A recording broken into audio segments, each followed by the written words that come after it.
Ẹ̀yin olólùfẹ́ mi, ṣé ẹ wà? Ẹ kú ọjọ́ mẹ́ta, ẹ káàárọ̀, ẹ káàsán, ẹ káalẹ́ ní gbogbo ibi tẹ́ ti ń gbọ́ mi. Ṣó ń dùn, ṣó ń dán, ṣó ń dán, ṣó ń dùn. A kú táìmù yìí. Ẹ kú ọjọ́ mẹ́ta. Ẹ má bínú pé ọjọ́ mẹ́ta kan tá ti go live. Ọ̀nà ló pọ̀. It is well. Òkè tán ní ò járí tì àbí tí inú dẹ̀ járí tán. Ẹ má bínú sí mi. Gbogbo ẹ̀yin tẹ́ ń wo show wa left and right. Ìsídáwù àwọn àgbà àbá àsìnbẹ̀ ẹ ṣé. Mo really appreciate yín. God bless you. Ẹ̀yin tẹ́ ń fi tọkàn tara tẹ́ fi ń tẹ̀lé wa. Tẹ́ ti ẹ rò bóyá a ṣe giveaway àbí ẹ ṣe giveaway tẹ́ ṣáà ń tẹ̀lé wa. I really appreciate yín o. God bless you. Gbẹ̀yìn tẹ́ ń like, tẹ́ ń comment, tẹ́ ń share ẹ ṣé o. God bless you. I really appreciate yín. Ẹ ṣé gan ni. Ojú tẹ́ fi ń wò wá kò ní fọ́. Agbára lọ́wọ́ ní èyí tẹ́ fi ń gbóhùn wa kò ní jìn. A máa jọ rí àánú gbà, a máa rójú rere Ọlọ́run. Bẹ́ ṣe ń wò yín, ẹ máa bá mi like, ẹ máa comment, ẹ máa bá mi share. Tell a friend to tell a friend, tell them Bisola is on board. Everyone. Tell them Bisola is on board.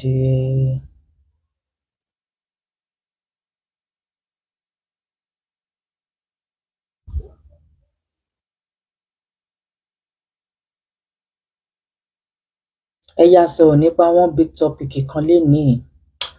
Mo pe topic yẹn ní some mistakes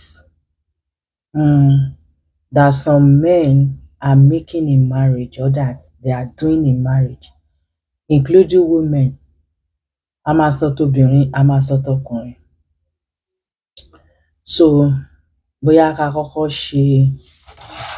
ṣe márùn-ún, ká ṣe 10 fúnkùnrin, ká ṣe 10 náà fún obìnrin, àbí ká dẹ̀ kọ́kọ́ sọ ti mi mọ̀ báyìí fẹ́ ṣe, àbí ká kọ́kọ́ sọ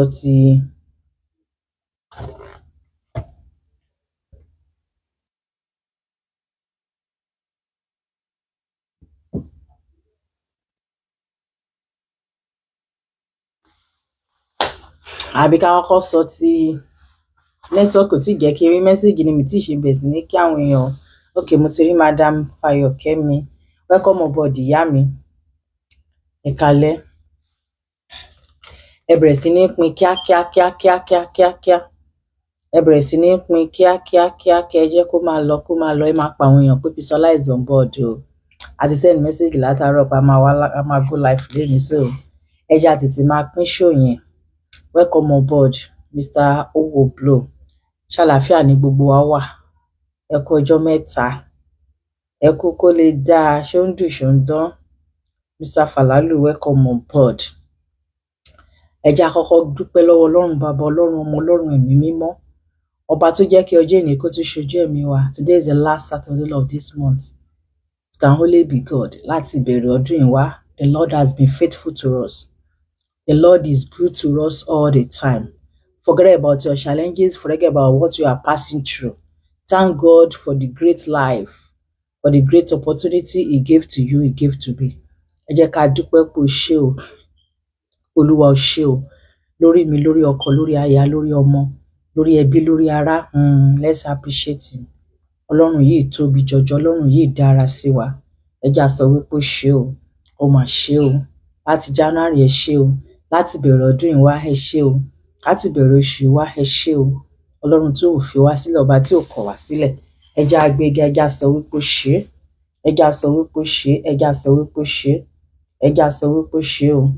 Ọlọ́run yìí tóbi lọ́ba o. Bàbá yìí dára sí wa o. Bàbá yìí dára sí wa o. Accept our thanks in the name of Jesus. Father, forgive us all our iniquities tonight in the mighty name of Jesus. Tonight, show Father, take perfect control. Lead as we follow you tonight in the name of Jesus. We pray that your Almighty God should bless every home that is shaking in the name of Jesus. Let this wonderful message heal all broken homes, heal all marriages in the mighty name of Jesus. I pray the Lord will increase us, the Lord will surprise us in a miraculous way. We will not lack anything good. The Lord will bless us. The Lord will open the door of financial breakthrough for us in the mighty name of Jesus. Every good thing that we will lay hands upon shall prosper in the mighty name of Jesus. We are covered with the blood of Jesus. No weapon fashioned against us shall prosper. To everyone that is sick, receive healings of God in the name of Jesus. The mighty hands of God will lay on you and will heal you from your sick bed in the mighty name of Jesus. I rejoice with those people that are celebrating their birthday in this month. As you have witnessed this month, you will celebrate more years in good health in the name of Jesus. You will eat the fruit of your neighbor in the name of Jesus. The Lord will bless you. The Lord will uphold you. The Lord will provide for you. The Lord will increase you in the name of Jesus. The Lord will bless your children. The Lord will guide your child in the mighty name of Jesus. Anytime we do a lot for more, the Lord will open your womb and you will receive covenant children in the name of Jesus. Àwa tá ti ní ọmọ wa ò ní dòkú o. Lórúkọ Jésù, ẹrù tábíyámọ̀ kì í tú wọn ní fi ká wa mọ́ o. Àní ṣọ̀fọ̀, àní dààmú. As we're about to enter the new month, the Lord will go before us. The Lord will lead us as we follow in the name of Jesus. The new month will favor us.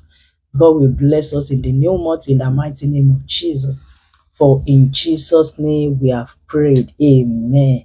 Network ò ní yọ wá lẹ́nu. The Lord we let the network be stable. Bẹ́ẹ̀ ṣe ń wọlé mo rí gbogbo wa. Welcome on board. Madam Modúpẹ́, welcome on board. Madam Fúnmiláyọ̀, welcome on board. Madam Olúwatósìn, welcome on board. Mr. White, welcome on board. Mr. Ọdún, welcome on board. Mo rí bá ṣe ń wọlé. Ẹ bẹ̀rẹ̀ sí ní máa like, ẹ máa comment. Ẹ bẹ̀rẹ̀ sí máa bá mi share. Ẹ kú ọjọ́ mẹ́ta yìí tèmi ṣàlàáfíà lẹ wà. Ṣé ó ń dùn, ṣé ó ń dán, ṣé ó ń dán, ṣé ó ń dùn. Ṣé gbogbo kan lọ dáadáa? Ẹ wo, it is well. Ẹ má bínú sí mi, mo busy yẹn. Mo busy lẹ́nu ọjọ́ mẹ́ta yìí ló fa o. Kò sí nǹkan kan. Mo rí báwọn èèyàn ṣe wá sí DM tán ṣe ń béèrè pé Bísọ́lá kí ló dé àárín ẹ̀gún live ẹ̀ ṣe. Ẹ má bínú. Thank you for your love. Gbogbo ẹ̀yin tẹ́ ń wo show wa, is that we are there or not, I really appreciate you. Gbogbo ẹ̀yin tẹ́ ń like, tẹ́ ń comment, tẹ́ ń share, I really, really appreciate you. Ẹ ṣé o. Thank you so much. Lágbára lọ́wọ́ Ọlọ́run, àárí àánú gbà. Let's talk about some mistakes that some men are, let me say, maybe they are making or they are doing in their marriage. Likewise, some mistakes that some women táwọn náà ń ṣe nínú ìgbéyàwó wọn. A máa sọ tàwọn ọkùnrin díẹ̀. Mo lè kọ́kọ́ sọ ti ọkùnrin bíi 5 kí n tún sọ ti obìnrin náà bíi 5. Tí àyè bá wà, màá tún sọ sí. I wrote about 20 points for each people, so tí àyè bá wà, a máa sọ sí. Tí ò bá dẹ̀ sí àyè náà, eléyìí tó kù, because a ní láti parí ẹ̀. Madam Ọmọlára Àpèkẹ́, welcome on board. Mr. Prince Olúwadámiláre, welcome on board. So táyè bá wà, a máa ṣe. Tí ò bá dẹ̀ sáyè, a jẹ́ pé next week èèyàn kan mú show kan wá pé ká bá wọn dá sí. Táyè bá wà, ẹ má bínú. Táyè bá wà nítorí mi fẹ́ jẹ́ ká máa pẹ́. So táyè bá wà, mo máa ṣe àgbo sílẹ̀ tí má ti sọ̀rọ̀ nípa show yẹn. So a máa dá sí. So that is it for tonight. Bẹ́ẹ̀ ṣe ń wọlé yẹn, ẹ tètè máa bá wa share. Now some mistakes tẹ̀yin ọkùnrin tẹ́ máa make nínú ìgbéyàwó. Ṣé rí ìgbéyàwó tá à ń ẹ̀ tí share ẹ sáré bá mi share ẹ̀yin tẹ́ share ò tí pọ̀. Ẹ bá mi share sáwọn groups. Jẹ́ kí èmi gan share as e dey go. As e dey go, e dey go. Ẹ share sáwọn groups pé Bísọ́lá is on board. Ẹ share sáwọn status yín, àwọn timeline yín, àwọn WhatsApp yín, àwọn messages yín. Óyá, because show tálẹ̀ kò sẹ́ni tó yẹ kó miss ẹ̀. Gbogbo wa pátápátá ó yẹ ká miss show tálẹ̀. Ìwọ tó bá ní ọkọ tètè pé ọkọ ẹ̀ báyìí pé ó yá o, wá gbọ́ show Bísọ́lá lálẹ́ kó lè lẹ́yìn ni o. Ìwọ tó níyàwó tètè pé ìyàwó ẹ̀, mi náà ń share ẹ̀ ni o. Tètè pé ìyàwó ẹ̀ pé máa bọ̀ o. Bísọ́lá ti wọ̀ on board lálẹ́ yìí o. Ọlọ́run ti gbé màmá wá o. It is well. Ẹ wá bínú sí mi ẹ̀yin tèmi, it is well ló bá dé o. Ẹ wò. Mr. Ọdún gan ló mọjọ́ tá ti sọ̀rọ̀ last. Wọ́n ṣáà sọ pé ṣàlàáfíà lẹ wà. Àlàáfíà ni. Thank you Mr. Ọdún for checking on me at all time. àti gbogbo ẹ̀yin tẹ́ ń check on mi, tẹ́ ń wá sórí DM, àtẹ̀yin tẹ́ ń wá sórí WhatsApp mi. Mo really appreciate. Ẹ ṣé, mi lè máa dárúkọ yín tán. Ẹ ṣé. Then tún ẹ̀yin tẹ́ need the help. Àwọn bí méjì kan pè mí pé they need my help.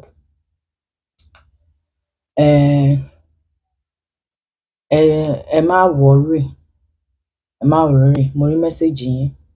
So I will do something. Ẹ jọ̀ọ́ ẹ bá mi like. Ó dà pé network ti jẹ́ káwọn èèyàn drop. Ẹ bá mi like ẹ jọ̀ọ́. Ẹ bá ti dá like yẹn bolẹ̀, ó máa tún better. Ẹ bá mi like. Ẹ bá mi like. Ẹ̀yin yẹn má flag show wa o. Àwa fún yín, má wá fún wa o. Àrètí yín rò, ẹ má retí wa rò. Ẹ̀yin yẹn dá like bolẹ̀. Tẹ́ bá ti dá like bolẹ̀, wọ́n máa mọ̀ pé nǹkan tá à ń ṣe ń bí báyìí ó make sense.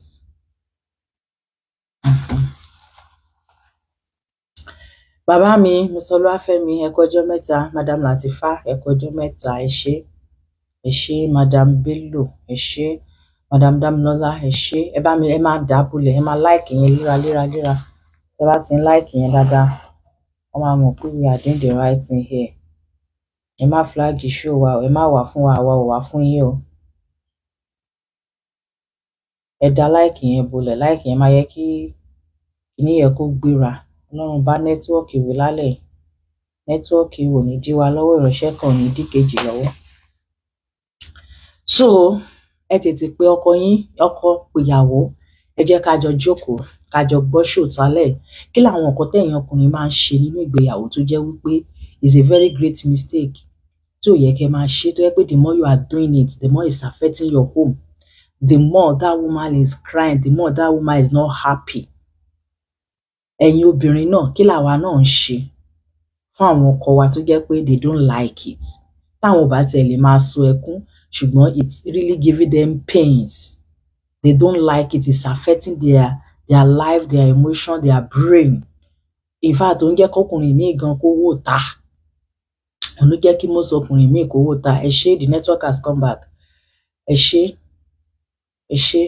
Ẹ dá like bolẹ̀ bẹ́ ṣe ń wọlé yẹn. Tẹ́ bá ti ń dá like yẹn bolẹ̀, wọ́n máa mọ̀ pé we are doing the right thing. Iná jó ìwọ tó flag yẹn. Lórúkọ Jésù, iná jó ẹ níbi tó wà. Don't come for us o. Má wá fún wa o. Nǹkan gidi là ń ṣe. Bí tó bá láìkẹ́ wọ sókè kó máa bá tiẹ̀ lọ. Kò ṣe pé kó wá ní nǹkan tá à ń ṣe ò make sense. Please. So tó jẹ́ pé ó ń dùn ọkùnrin, ṣùgbọ́n tó jẹ́ pé ọkùnrin náà kò ní choice. Ìyẹn la fẹ́ gbé yẹ̀wò. A máa sọ ó pọ̀. A lè má lè parí ẹ̀ lénìí. Ká parí ẹ̀ ní next week. I think next week kọ́ ni first Saturday of the month. So mo dẹ̀ fẹ́ yẹ ká máa pray ní first Saturday. So tá bá parí show yẹn lénìí, a parí ẹ̀ ní next week. A dẹ̀ máa ṣe prayer ní next week lágbára Ọlọ́run. Ọlọ́run kó dá ẹ̀mí wá sí. Náà jẹ́ ń bẹ̀ látọ̀dọ̀ ẹ̀yin ọkùnrin. Màá kọ́kọ́ sọ tókùnrin. Má ti sọ díẹ̀ ní tókùnrin, màá tún sọ díẹ̀ ní ti obìnrin. Ẹ bá mi share. Mo ní number one thing tẹ̀yin ọkùnrin máa ń ṣe tó jẹ́ pé inú máa ń bí obìnrin tí kì í jẹ́ kí inú obìnrin ò kì í dùn sí, tó dẹ̀ lè affect marriage yín ò ní pé you started but you did not finish. Starting lẹ́ni, ní finishing. You started well but you did not continue or you did not even finish it. E.g. like calls, message, sweet words, gift, who your wife, play around her, stay beside her, like that, etc. You started well, but you don't know how to finish it. You don't even proceed. What did I mean by this? Ìgbà tẹ́ ń lé obìnrin yẹn tẹ́ fẹ́ fẹ́, ẹ máa lé èèyàn míì gan rányàn sí. Ẹ bá mi mú obìnrin yìí o. Tí mi bá fẹ́, something will happen. I must marry her at all costs. I love her. I do this. I do that. You don't allow her to rest. Even some people on 3 months, they are still on toasting. Kóbìnrin yẹn tó gbà. Èèyàn míì 6 months, they are still there. Èèyàn míì ọdún kan kó tó di pé obìnrin yẹn wá gbà. Bó ṣe máa rányàn sí la máa kọ́ ẹ̀. la máa send message, la máa sọ àwọn ọ̀rọ̀ tó dùn, la máa ra gift fún. So many things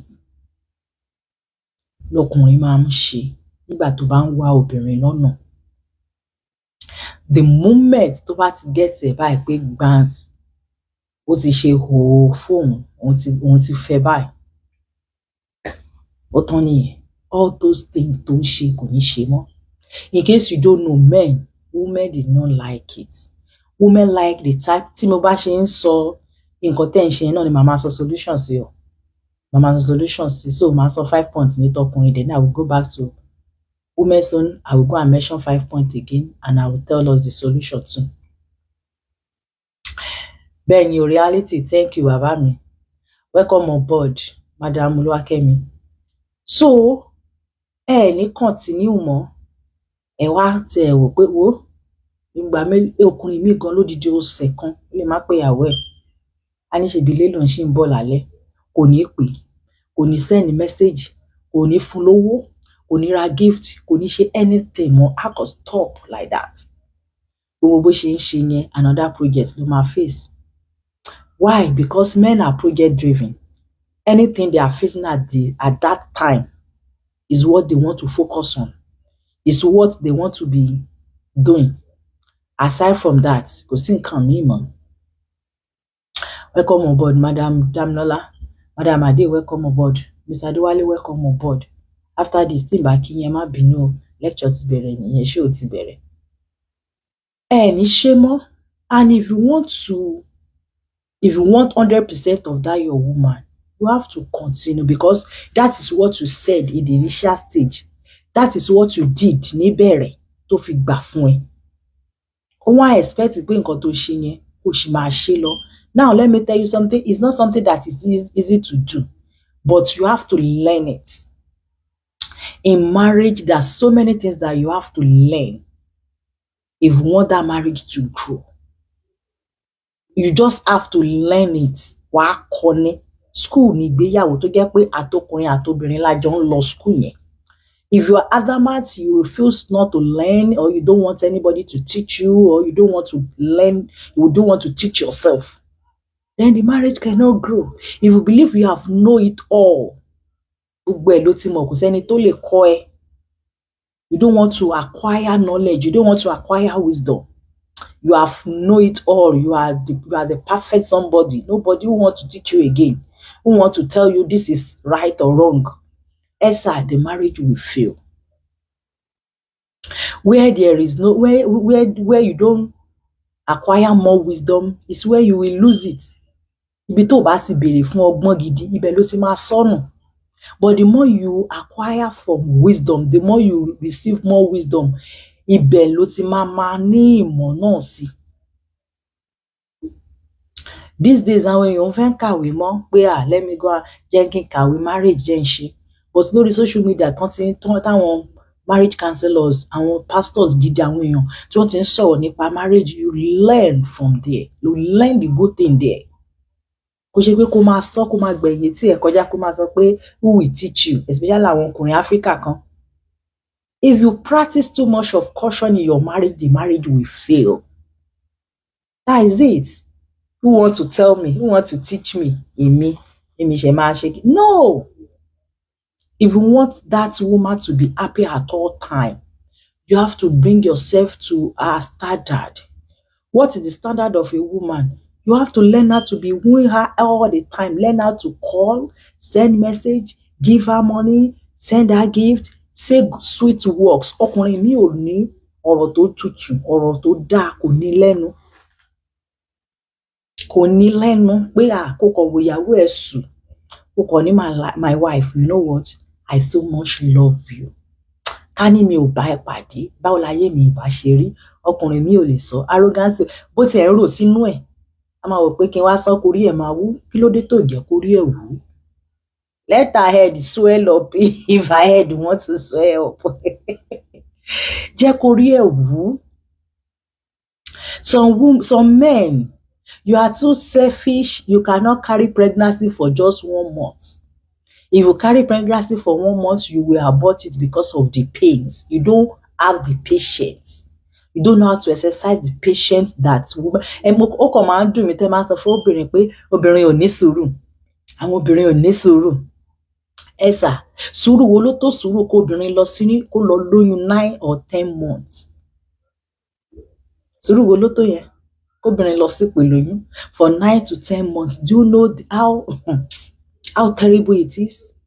Do you know the pains and agony she went through during that journey? Tá tún ṣe tán, tá tún náà tún fẹ́ bí mi. Under normal circumstances kò yẹ kí obìnrin tún sọ pé òun fẹ́ bímọ mi.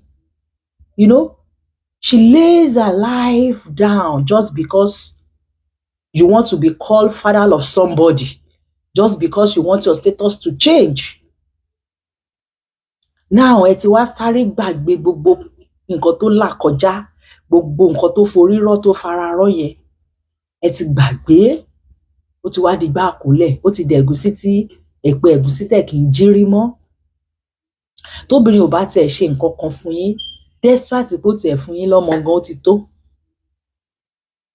Ìyá mi, it's been a while, jàre. Thank you for your message. I saw your message. Thank you, Madam Motrayo. Ẹ má bínú, I was so busy. A lot of things ni mo ń ṣe lẹ́nu ọjọ́ mẹ́ta yìí. So, bó ṣe máa rí lẹ́ẹ̀kọ̀ọ̀kan nìyẹn for now. But I will try and adjust, ẹ má worry. So, you have to appreciate them. Kò jí kó sọ pé, ìyàwó mi, ó kú tọ́jú àwọn ọmọ yìí. Ìwọ jókòó táwọn ọmọ fọ́sẹ̀ kan, kó wò bó ṣe rí. Stay with your children for just 1 week. Mo sọ pé 1 month o, just 1 week. You will know how it is. You will know the powerful of a woman at home. So appreciate them. This is number. In fact, this is the greatest mistake. Answer on nípa mistakes tẹ́yin ọkùnrin máa ń ṣe nínú ìgbéyàwó. Learn how to appreciate them. Tell them sweet words. My dear, you are beautiful. My dear, you are so lovely. I love you. Thank you for taking care of us. Thank you for this. Thank you for that. Máa dúpẹ́ lọ́wọ́ wọn. Má sọ pé ṣebí ìwọ ló ń fowó oúnjẹ sílẹ̀. Ṣebí ìwọ ló ń ṣe gbá, ìwọ ló ń ṣàwo. No matter nǹkan tó lè wù kó máa ṣe. Ìbá jẹ́ pé ìyàwó yẹn kó má ṣiṣẹ́, kí ìyàwó yẹn kó má mú owó wá sílé. You still have to appreciate. Wọ́n ní inú báwọn náà ṣe ń sọ ní dúdú ló ń mórí wúwú wá. Obìnrin tó ń dúpẹ́ lọ́wọ́ ẹ̀ tó ń appreciate kò sí bí inú ò ṣe ní máa dùn. And let me tell you something, men, when a woman is happy, is ready to go extra length for you. Is ready. She's ready, I mean. Abio, my brother. So it's not easy. Learn how to say good words to them. Ṣé nígbà mi ó yẹ kí ẹ̀yin ọkùnrin kẹ́ máa exchange like kí ìyàwó yín kó tiẹ̀ lọ bóyá kó lọ bí kan for a month. Kẹ́ dúró sílé, kẹ́ jí ní 5, kẹ́ dáná fọ́mọ, kẹ́ kó lọ school, kẹ́ tún lọ kó lọ́sàn-án, kẹ́ fọṣọ wọn, kẹ́ tún lè ṣe gbogbo ẹ̀ for 1 month. Bóyá ìyẹn gan lè jẹ́ kẹ́yin ọkùnrin máa appreciate obìnrin pé they are doing a lot. Bóyá jẹ́ kẹ́ máa mọ̀ fún wọn. Tẹ́ bá róbìnrin míì tó go crazy, don't be mad at them. Má sọ pé eléyìí tí ò lọ́pọlọ yìí, ò bó ṣe ń ṣe fún yín. Don't say that. Do you know what is going on in her brain? Do you know what she's passing through? Obìnrin tí ò domi sórí fún dídò oṣù méjì, oṣù mẹ́ta, kí ló ti rò pọ́pọ́lọ yẹn gan ṣe máa ṣiṣẹ́? All women on drama. If you leave your wife and go for another person, you will meet drama there. You left drama, you because of your wife, you left drama. Well, I don't want to mess drama. Let me leave this one. Anywhere tó bá tún lọ, you go and meet another drama. Even drama yẹn gan tún lè wá lé ju eléyìí tó fi sílẹ̀ sílé lọ. So this is number 1 mistake. You started well, but you don't finish it. Begin to do it. I know it's not easy. It's something that you're going to learn. Wọ́n bí ọ̀pọ̀lọpọ̀ wa mọ́, I know. Àwọn ẹ mọ̀ gbogbo àwọn love yẹn, òbí mi ò kì í ṣe fúnra wọn kọ́mọ yẹn gan tó dàgbà kó tó kúrò nílé yẹn. I know, but nígbà tẹ́ dàgbà tẹ́ kúrò, tẹ́ wá bọ́ síta tẹ́ advance them gbọ́ oríṣiríṣi, then you adjust, you begin to buckle up, you begin to adjust. So that is number 1 thing. Please The solution is that you learn it. And the secret thing about it is that women love it. That's the secret. Women love it. Kẹ́ máa check on them. Nígbà míì kóbìnrin wà láàrin àwọn ọ̀rẹ́ ẹ̀ kó jẹ́ pé kọ́ ẹ̀ ló kọ̀ wọlé gan-an. Inú ẹ̀ á dùn, ọkọ mi nìyẹn o. Kí ló ṣẹlẹ̀? Pé yóò kàn fẹ́ kí mi náà ni. Kí òun náà sọ pé sweetheart mo máa ti miss ẹ látàárọ̀ ibo ló wà. Madam Eunice ẹ káalẹ́ ìyá mi. Ẹ káalẹ́ mà. Kó wá wò pé owó yóò ti miss mi ni. Kó wá pé ìyàwó mi ibo ló wà. I'm new ẹ̀. Ìyá Mr. Folusho Natale, welcome on board. Ẹ bá mi kí new member wa. Welcome on board, Mr. Folusho, welcome on board. Relax and enjoy yourself. Relax and enjoy yourself. Ẹ bá mi kí wọn, káwọ̀ sílé aláyọ̀. We are one big family here. So, kíkọ́ ẹ wọlé, inú àkọ́dù, kí ló fẹ́ sọ? Ọkọ ni bóyá ó fẹ́ kí mi, kí ọ̀nà ìyàwó mi mo ti mix ẹ̀ náà, bó ló wà látàárọ̀. Mo wà Zanu ní àbí mo wà níbi kan báyìí. Wò má pẹ́ o, mo miss ẹ̀ lé o. Sórí the moment tó ṣe kọ́ọ̀tì fóònù yẹn, inú ìyàwó yẹn máa dùn pé so ọkọ mi tẹ̀ ṣì ń rí tèmi rò. Ó check on mi níbi tí mo wà. Bẹ̀tẹ̀ ìyàwó ẹ̀ ti lọ látàárọ̀ títí tó fi dalẹ́, kò jẹ́ sí message, kò rí miss call ẹyọ kan lórí fóònù ẹ̀. Kò jẹ́ sí pé bó tẹ̀ jẹ́ message ló kọ text ẹ̀. Hello dear, just to check on you. Kò tẹ̀ jẹ́ yẹn nìkan.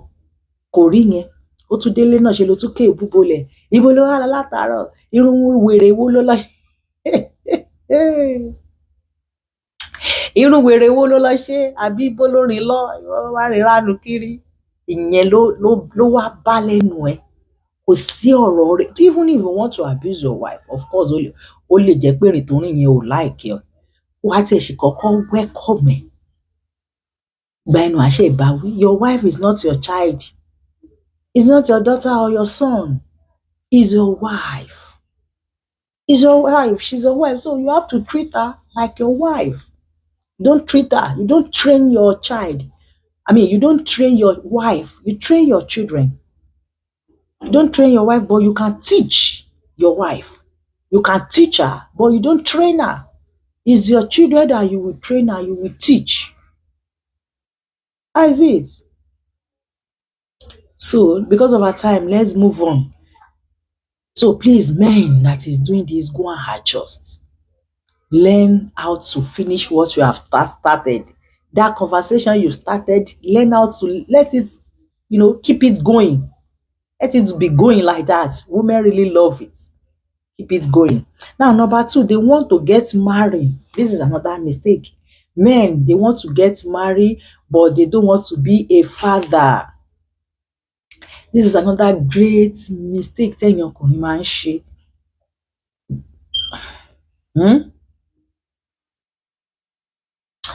you, my brother. What you don't know is plenty.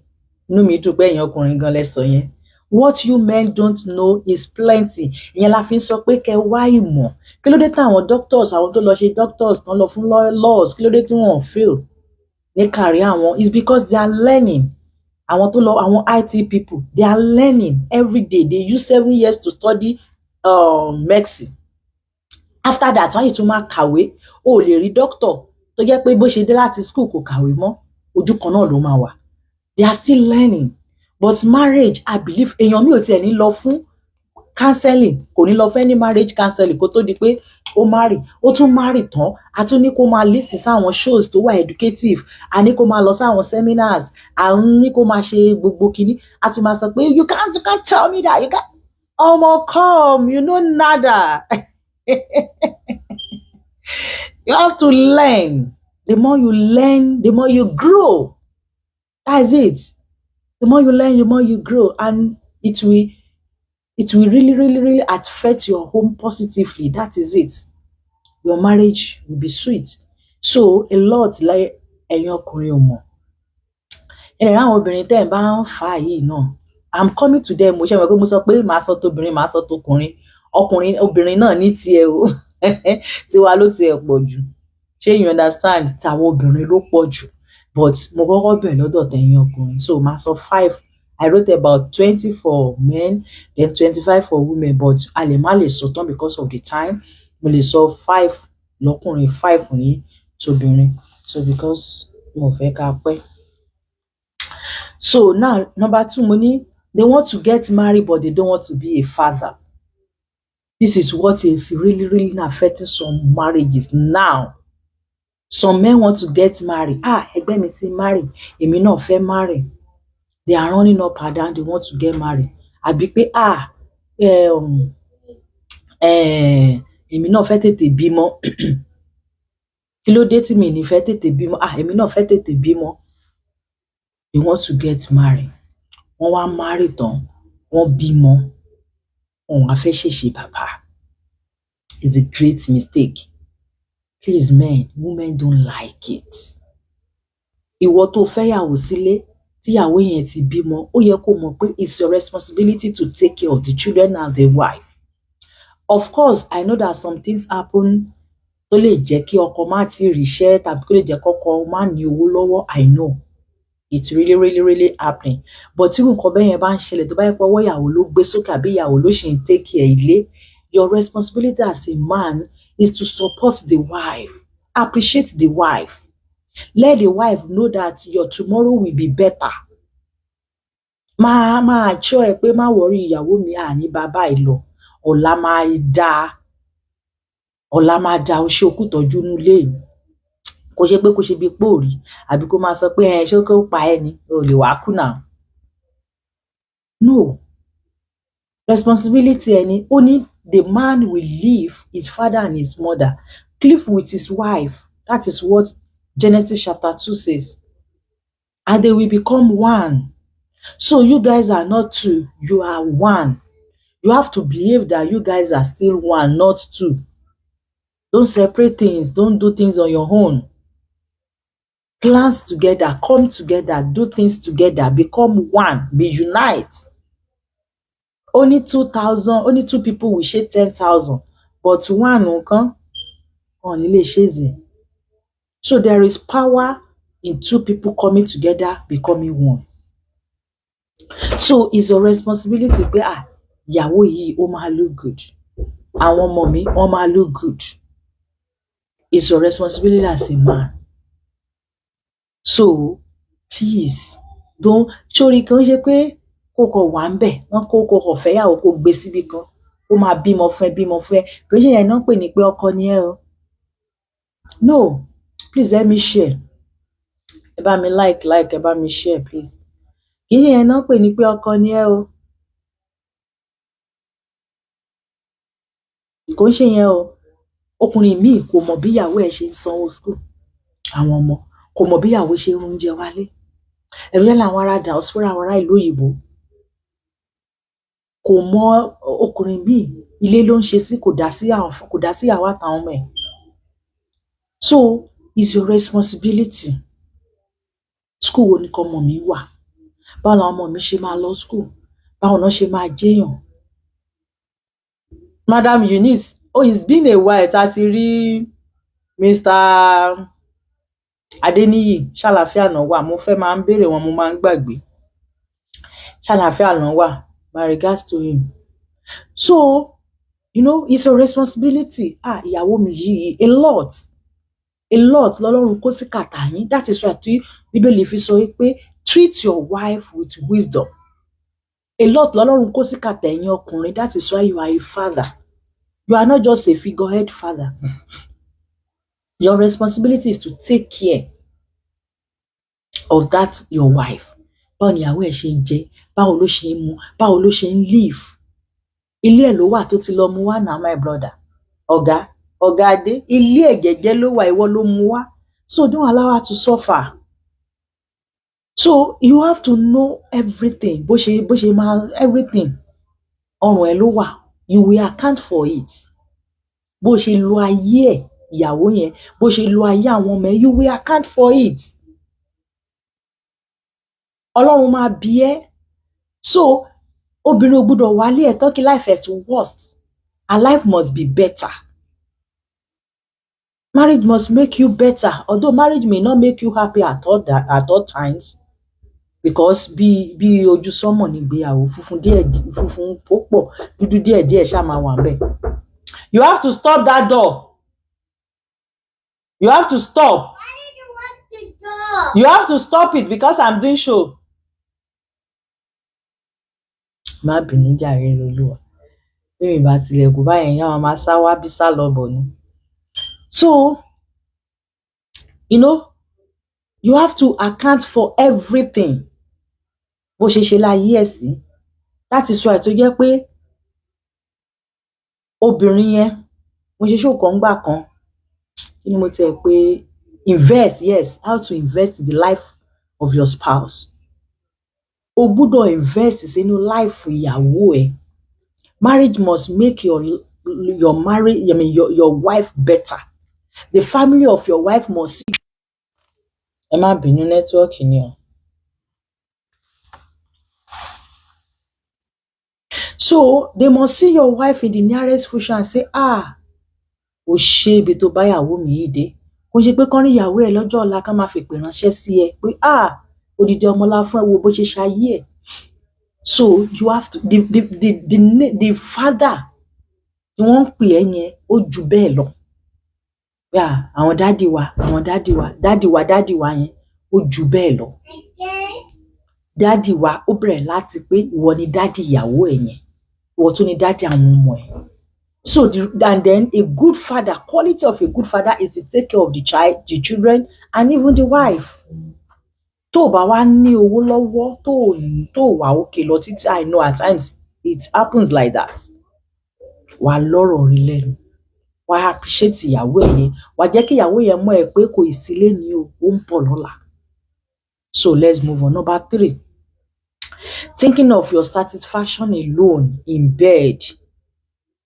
Men have a place to have sex, but women have a reason to have sex. Thinking about your own satisfaction alone on bed.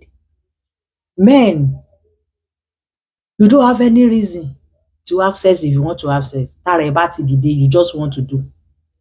But women, they have to have reason. It's as in, how will I call it? It's a process. It's a process. For women's body to open up for sex. But ẹ̀yin ọkùnrin ẹ lè rí wèrè gan kẹ́ bá sùn. It doesn't matter. Ẹ rí ọkùnrin míì gan tábọ́ máa rẹ̀ sùn. A ní pé òun ṣá ti ṣe ni. But obìnrin mélòó lẹ ń gbọ́ pé ó bọ́ máa ra ẹ̀ sùn? Obìnrin mélòó? Ara obìnrin ò tètè ń dìde bẹ́yẹn. Àfi tó bá like 85 to 90% obìnrin ló jẹ́ pé before kan tó lè ṣe nǹkan bẹ́yẹn, ẹ máa ní láti gbé wọn dé àwọn processes kankan ni. Ẹ ní láti. So kò ń ṣe pé kára ìtìyín kàn dìde.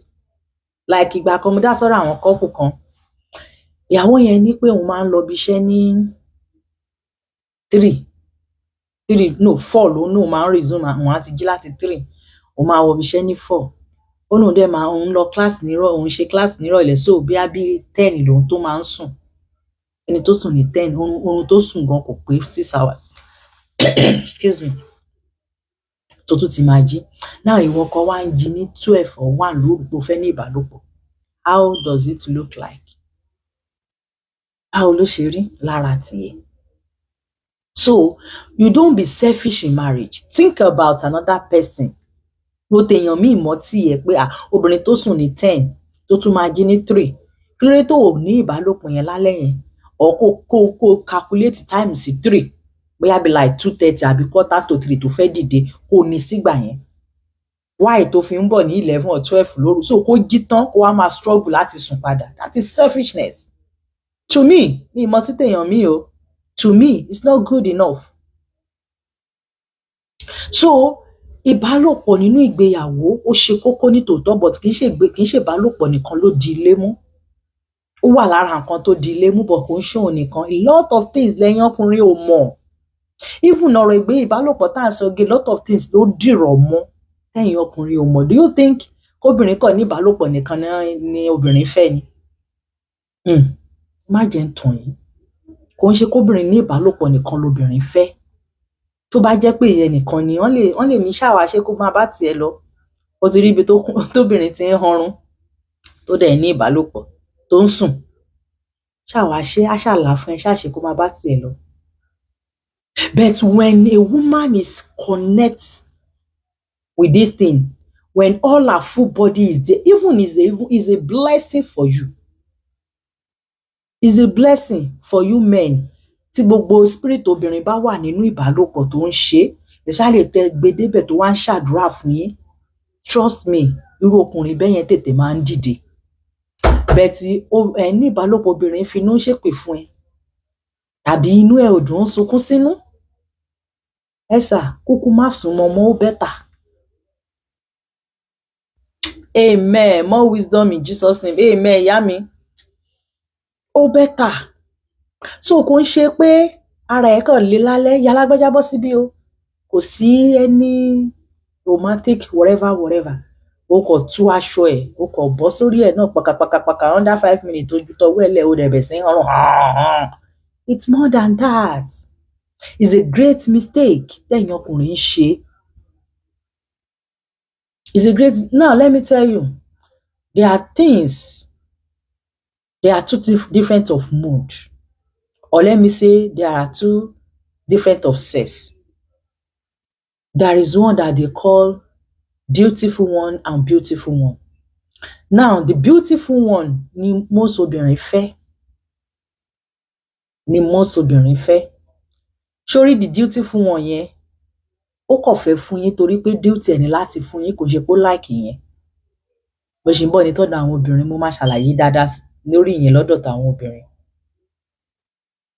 So ó kàn mọ̀ọ́mọ̀ fún yín ni, kò ń ṣe pé ó really enjoy ilẹ̀. Now you want to have something láti the beautiful one. Now you want to have something láti lálẹ́. You have to start the process from the morning. Start with the touch. You don't just grab your wife as if you are grabbing animal, or as if you are grabbing slave. People kan don gbá ọmọ ọ̀dọ̀ mú tán ṣọ́ ẹ pé ọ̀gá tí ń bọ̀ ẹ wò dáadáa kò sáré yá tètè. No, your wife is not your slave.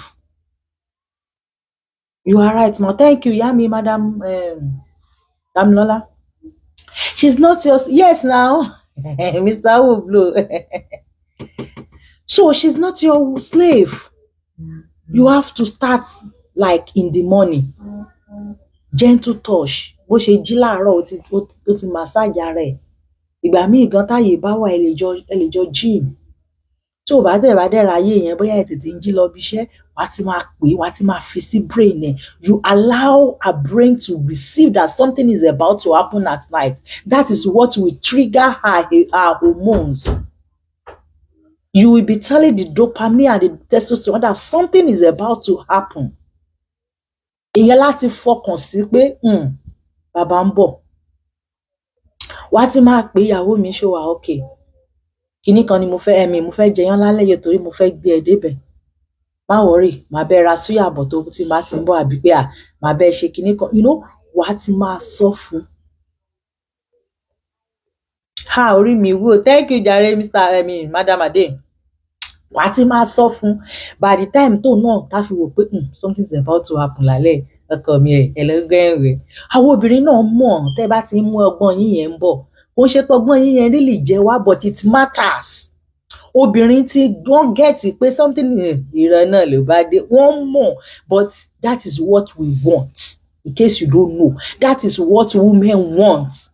Ọgbọ́n ẹ̀wẹ́ yẹn la fẹ́. Eré yẹn lobìnrin fẹ́. Kò ṣojú kójú ẹ̀ lé kókókókókó bójú Fáráò. Gògòdé ọkùnrin mi 2 words péré ló ní. I'm still coming there. Communication 2 words, ọ̀rọ̀ méjì péré lọkùnrin mi ló ní lẹ́nu ẹ̀. Ẹ kúlé o, oúnjẹ mi dà, ó tán. Sórí kẹta tó bá ti máa sọ bá mi lórí bẹ́ẹ̀dì, ìkẹrin báyìí ó ń họrun nìyẹn. And you think that woman will be happy with you? You think that marriage will go to the next level? You think the marriage will not fail? Ẹ má bínú o, dà pé network ọ̀dọ̀ mi ni. Thank you, ìyá mi, Adamolowa Kemi. So, àbí bí ojú amúgbó ìyá mi ẹ ṣe. Obìnrin ò fẹ́ gbogbo nǹkan báyẹn. Ọ̀kan ni kó ti máa rẹ́rìn bọ̀ bó ṣe ń bọ̀ lé yẹn. tó bá ní owó lọ́wọ́ bá falá lọ́ba gì nǹkan kan dání tó bá dẹ̀ lówó lọ́wọ́ náà tí máa rẹ́rìn bọ̀ látọ̀ọ̀kan ìyàwó mi kó ti fún lórúkọ kan my sweetheart nǹkan kan ọkùnrin mi kò ní sweet word kò sí sweet name nǹkan tó fún ìyàwó ìyá lágbájá ni Jùmọ̀kẹ́ máa sì mi kan wà ń jẹ́ Jùmọ̀kẹ́ kẹ́ madam Jùmọ̀kẹ́ ṣán wà ń bí ṣán ti dé madam àwọn èèyàn wa ń kàn kí lórúkọ madam Ìdòwú madam Ọmọ́tọ̀ṣọ́ Mr. Ọpẹ́yẹmí àti ìyàwó wọn mi tí ì rí wọn àwọn èèyàn wa ń kọ́ Mr. Ọdún ẹ bá wa share sọ́dọ̀ wọn ẹ bá wa share sí wọn ẹ bá wa share sí wọn. So all these things we have to adjust. Ẹ̀yin ọkùnrin obìnrin ò láìkí ẹ̀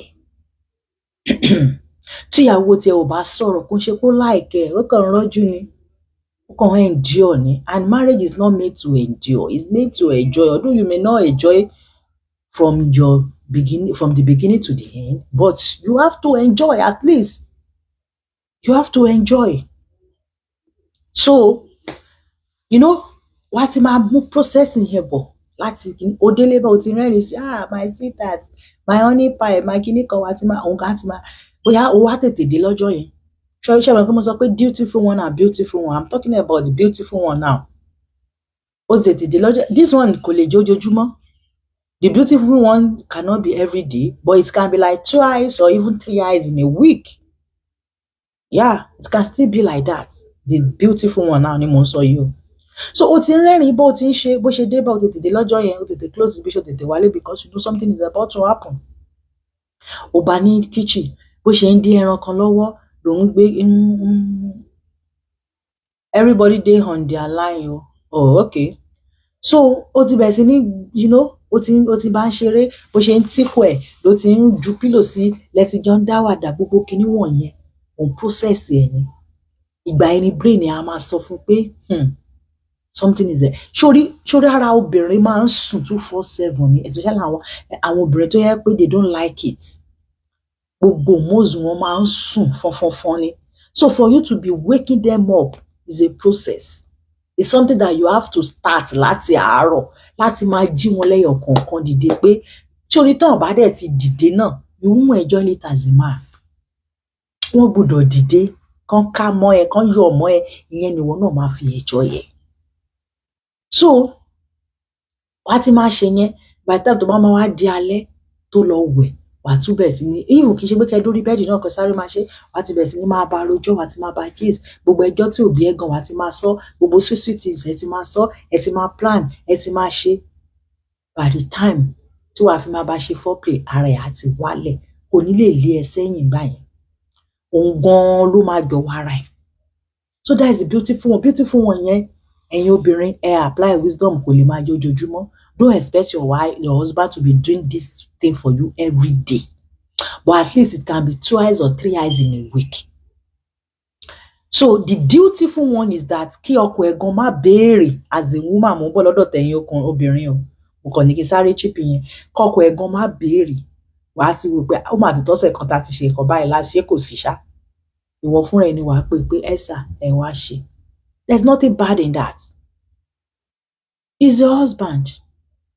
So ẹ̀yin ọkùnrin beautiful one now to you is that bóyá lọ́wọ́ ìdajì bàbá kọ́ ó gbérí you just want to do just ìyàwó mi jọ máa bínú I need you urgent lélẹ̀ urgent okay urgent ló bá dé ìwọ obìnrin dẹ̀ gbà bẹ́ẹ̀ sáré ṣe but you can't be doing this urgent every day no woman will like it.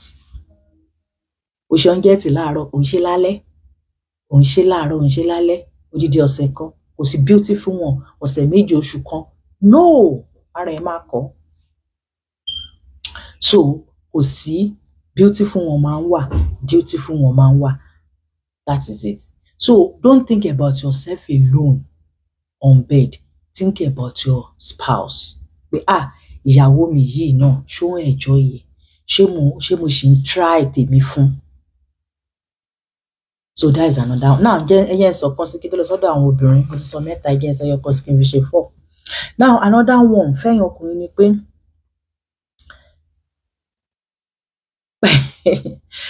another one Now, kí n tó sọ ti fourth one, jẹ́ sáré chip in ilé.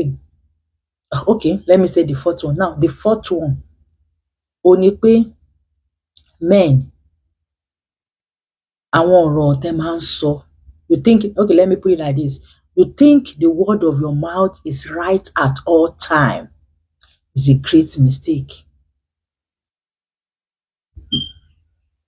Thank you so much for today's lecture, my daughter. Thank you, Babami. You're welcome.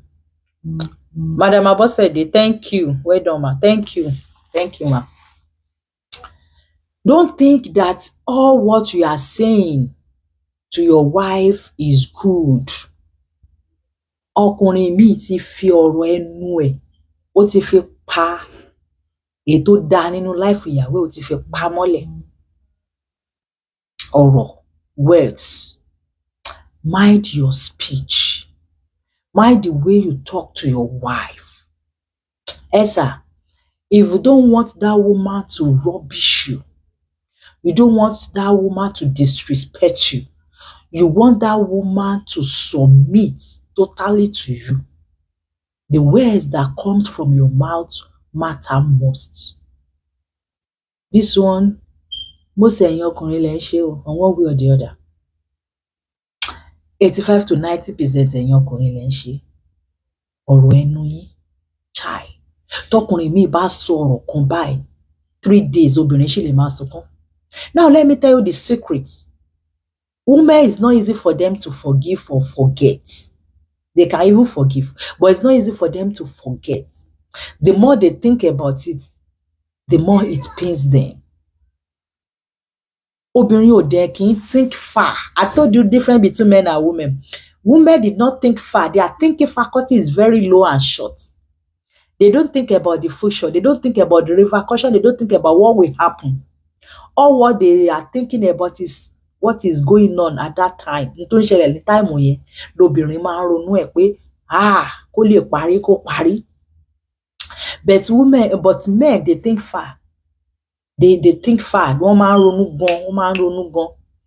So, nígbà tí ẹ wá ti wá ṣe ó tẹ́tí fọ̀rọ̀ ẹnu tẹ́tí fi ṣe obìnrin. Reason yẹn tó fi easy fún most obìnrin láti ṣe púpọ̀ ọkọ ẹ̀ because they don't think far, they don't think deep. Wọn ò ronú pé tọkùnrin bá kó àwọn nìkan láwọn máa gbé tá máa sọ. Ìbínú yẹn ti mú wọn débi pé they don't know what to do again. Ẹ̀ṣọ́ àti bá jẹ́ obìnrin tí ò lámọ̀ràn tó rẹni tó ń rojọ́ fún, they easily give up. Because nobody to talk to, nobody to console them, nobody to calm them down. So it's really easy for them to conclude like that. Whereas, ọ̀rọ̀ ẹnu yín, kò sí obìnrin tí ẹ bá ń sọ̀rọ̀ gidi fún at all time tí inú ẹ̀ ò ní máa dùn. Kò sí. Wọ́n ti fi ìgbà tí ó máa kọ́ sọ̀rọ̀ ńgbà kan ti ṣe díẹ̀ nsìn. Ó ní I used to be a beautiful woman before. Ìyẹn ló ti wà funny sí mi. Ó lóun fine gan tẹ́lẹ̀ pé but ọ̀rọ̀ tọkàn máa ń sọ fún un ló ṣàwọ̀ òun. Ó ní azal. Ó ní àwọn ọ̀rọ̀ tó yẹ pé tó bá ti sọ báyìí tó bá ti níjà tó bá sọ báyìí a week òun ṣe ń ronú òun ṣe ń sunkún ọ̀rọ̀ yẹn. Ó ní sọ òun ò ní lè compose. Tóun máa ń drive gan òun mọ nǹkan tóun wà. Tóun bá ń jẹun òun mọ ibi tó ń bọ́ sí. Pé so òun kì í lè ṣarajọ mọ́. Pé so beauty òun á bẹ̀ sí ní fade up. Can you imagine? Ó wá ní òun ní láti lọ fún therapist like òun need advice on what to do. Ṣọ̀ràn yàn ni pé tẹ bá ti ń bóbìnrin wí kẹ́ máa ṣépè ni. I don't get it. Ṣọ̀ràn yàn ṣé èpè ṣiṣẹ́ náà fi ń bóbìnrin wí ni? There's difference between abuse. There is emotional abuse. Ṣé ẹ̀yin ọkùnrin kan wà tẹ́ pé kì í nà ìyàwó yìí o, but emotional abuse tẹ́ ẹ̀ ń fún ó ti damage brain ẹ̀. Compensate ẹ̀rí níjọ́ ayé ti yín àfi èébú àti èpè.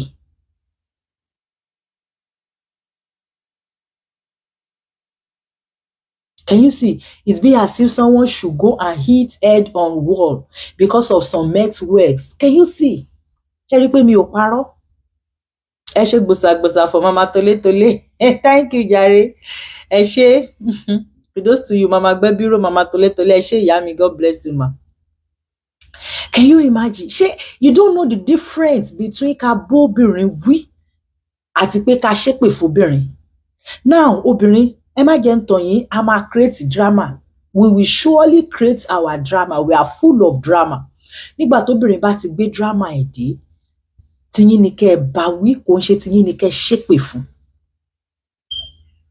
Like I told us lẹ́ẹ̀kan pé you cannot teach your wife. You cannot train her.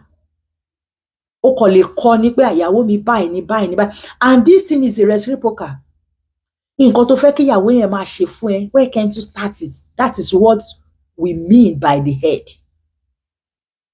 You want your wife to submit to you. Are you submitting to Christ? Are you a good role model in that house? Ìwọ tó ń mugbó, tó ń mu sìgá, tó ń dé lóru, and you want that woman to submit. Ìwọ tó tiẹ̀ jí lọ́jọ́ kan tó ń sọ pé ẹyẹ ẹja pray nínú ilé. You don't go to mosque. Where is Madam Temi? Madam Temiloluwa. Ìwọ tó jí lọ́jọ́ kan kó sọ pé ẹja pray nínú ilé. Mo mọ̀ pé kò sówó lẹ́nu, owó ń bọ̀ lọ́la, ẹja máa pray. Ọkùnrin mi ò lè sọ. O ò lè sọ pé ìyàwó mo yájà lọ sọ́dọ̀ pásítọ̀ ká lọ pray. Ó yá ọ̀dọ̀ àfáà kan ni mo mọ̀, let's go there. You don't care. Ṣùgbọ́n tí nǹkan kékeré bá wá ṣẹlẹ̀, obìnrin dẹ̀ lélẹ́yìí, wọ́n full of emotion gan. Any small thing they begin to cry. Wọ́n ti bẹ̀ tí máa ké. Tóbìnrin bá ti ń ké tó ń sunkún fún ẹ, má sọ pé irọ́ ló ń pa, pé crocodile tears nìyẹn, pé kò ní meaning. Kó tó bá mú kóbìnrin lè máa yọ omijé lójú, kó mọ̀ pọ̀rọ̀ yẹn ti dùn dé gungun. Solution ni kó wá fún, kó ṣe pé kó tún máa damage mọ́, kó tún máa dákun. Kó yẹ pé kó tún máa dákun.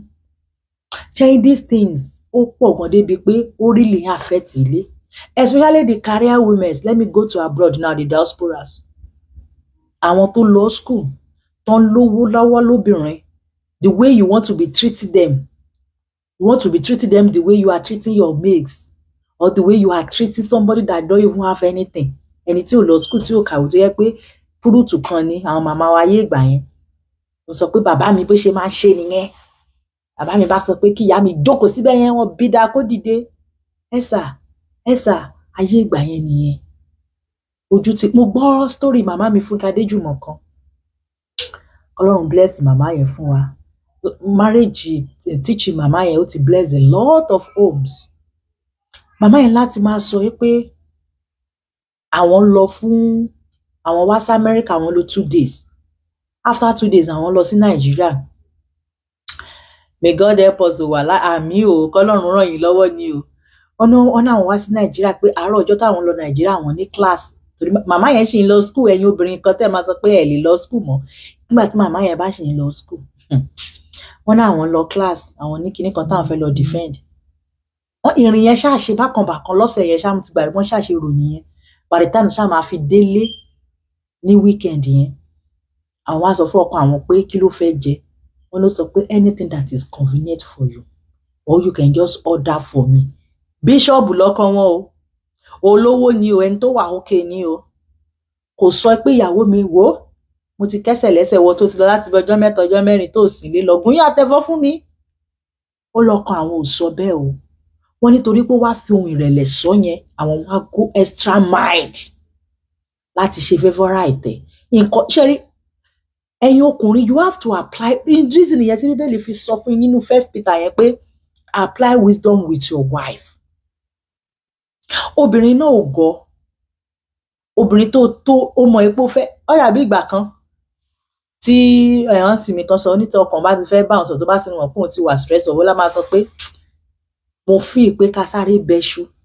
Torí èdè tó lò, ká sáré bẹ́ṣu, ká sáré fi gúnyán, ká sáré yẹn ó kó rẹ̀ mọ́, kò ní bá ṣe ẹyọ kan bẹ́ẹ̀ o.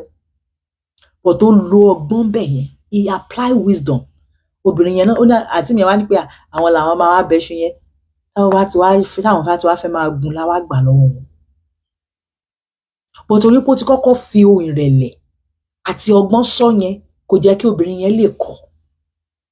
Bẹ́ẹ̀ tó ọkùnrin mi, èmi ni mo máa ṣiṣẹ́ káàkiri nínú ilé, ni mo ń ṣiṣẹ́ kiri, kí má tún lè jẹ oúnjẹ tó wù mí. Jọjọ iyán ni máa jẹ, mi lè wá kú o. Who are you talking to?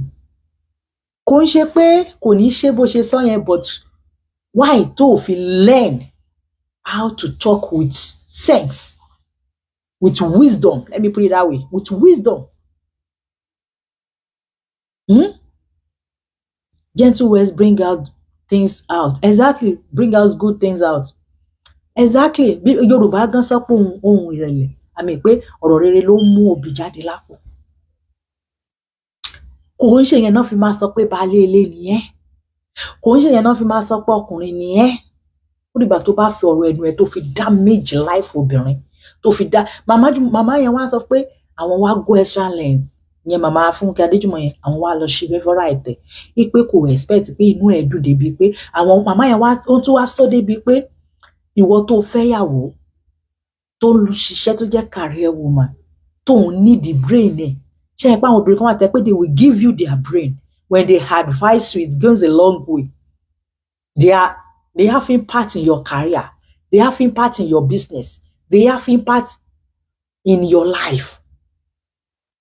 And bí wọ́n ṣe ń fún ẹ ní brain náà fún ẹ lówó, they support you financially. They are taking care of you, taking care of the children, taking care of the home. Ó wá rò pé bóyá fẹ́ treat ẹni yẹn the same thing tó ṣe ń treat ẹni tó ìyàwó tó wà nílé tí ò ṣe kankan tó kọ̀ rọra àwọn bóyá ẹni tó ń ṣe business níwájú ilé tó yẹ pé gbogbo nǹkan tó ń tà kò rìn lọ anywhere, ta ló ti ń tà. Ó wá fẹ́ wẹ́ni tó yẹ pé ó ti jí lọ láti 5 ìdájí ó dẹ̀ máa dé ní 8 alẹ́ tó jẹ́ pé àwọn tó ń ba lọ́fíìsì gan millions ni wọ́n ń dọ̀bálẹ̀ fún, náà ń gbé báàgì náà ṣe. Ó wá expect pé bóyá fẹ́ treat ẹ̀ náà ni wàá ṣe treat ẹni tó yẹ pé inú ilé ló wà. Màmá yẹn ló ń sọ bẹ́ẹ̀ o, màmá Fúnkẹ́ yẹn náà ń sọ bẹ́ẹ̀ o, pé you can't treat them equally. You can't treat them equally. Obìnrin tó jí láàárọ̀, ìbàjẹ́ gúgúrú ló ń tà, tó jí láàárọ̀ tó lọ sọ́jà, tó dé lálẹ́, o ò lè máa fi wẹ́ni tó jẹ́ pé kò síbi tó ń lọ. Ṣó wá tún rẹ́ni tó tún síbi tó ń lọ gan tó tún lọ́mọ kékeré dání. Ṣó rí wàhálà ọmọ kékeré tó bá ṣe láàrin 2 hours, ikùn mú ẹ̀tọ̀ tó á bọ́ sí tòsí wọ ọkùnrin yẹn. It's not easy to take care of children gan nínú ilé, iṣẹ́ kan tún nìyẹn lọ́tọ̀. So, ayé ìsìn ó ti yàtọ̀ sáyé ìgbà kan.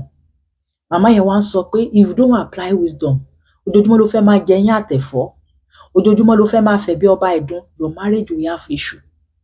Mo di point yẹn mú. In fact, mo fẹ́ crop àárín yẹn gan kí n post ẹ̀mí ẹ̀kọ́ mọ̀ bí mo ṣe lè ṣe ni. This is what I've been telling my people. Ọlọ́gbọ́n ọkùnrin nìkan ló lè yé. Ọlọ́gbọ́n ọkùnrin nìkan ló lè yé. I've spent like 1 hour now. Let me go to women's one. Mi ní pé round up. Ẹni tó mú show wá, ṣá máa lè dá sí lálẹ́ ìbáyìí. Torí mi fẹ́ ká pẹ́ lálẹ́. Mi fẹ́ ká pẹ́. So, please, men, like I said, your own is 20 points. Mo ti sọ mẹ́rin sí. Next week, a máa continue tọkùnrin. Then we have prayer in next week. A ní àdúrà fún bẹ̀rẹ̀ oṣù tuntun. Then a máa parí ẹ̀ ní next week. Then sọ tàwọn obìnrin sí. So please, men, the solution for this is that you go and learn how to talk. Check mo sọ pé tí máa ti sọ màmá sọ solution. The solution is that mo mọ̀ pé so many people brought up wọn ló fà.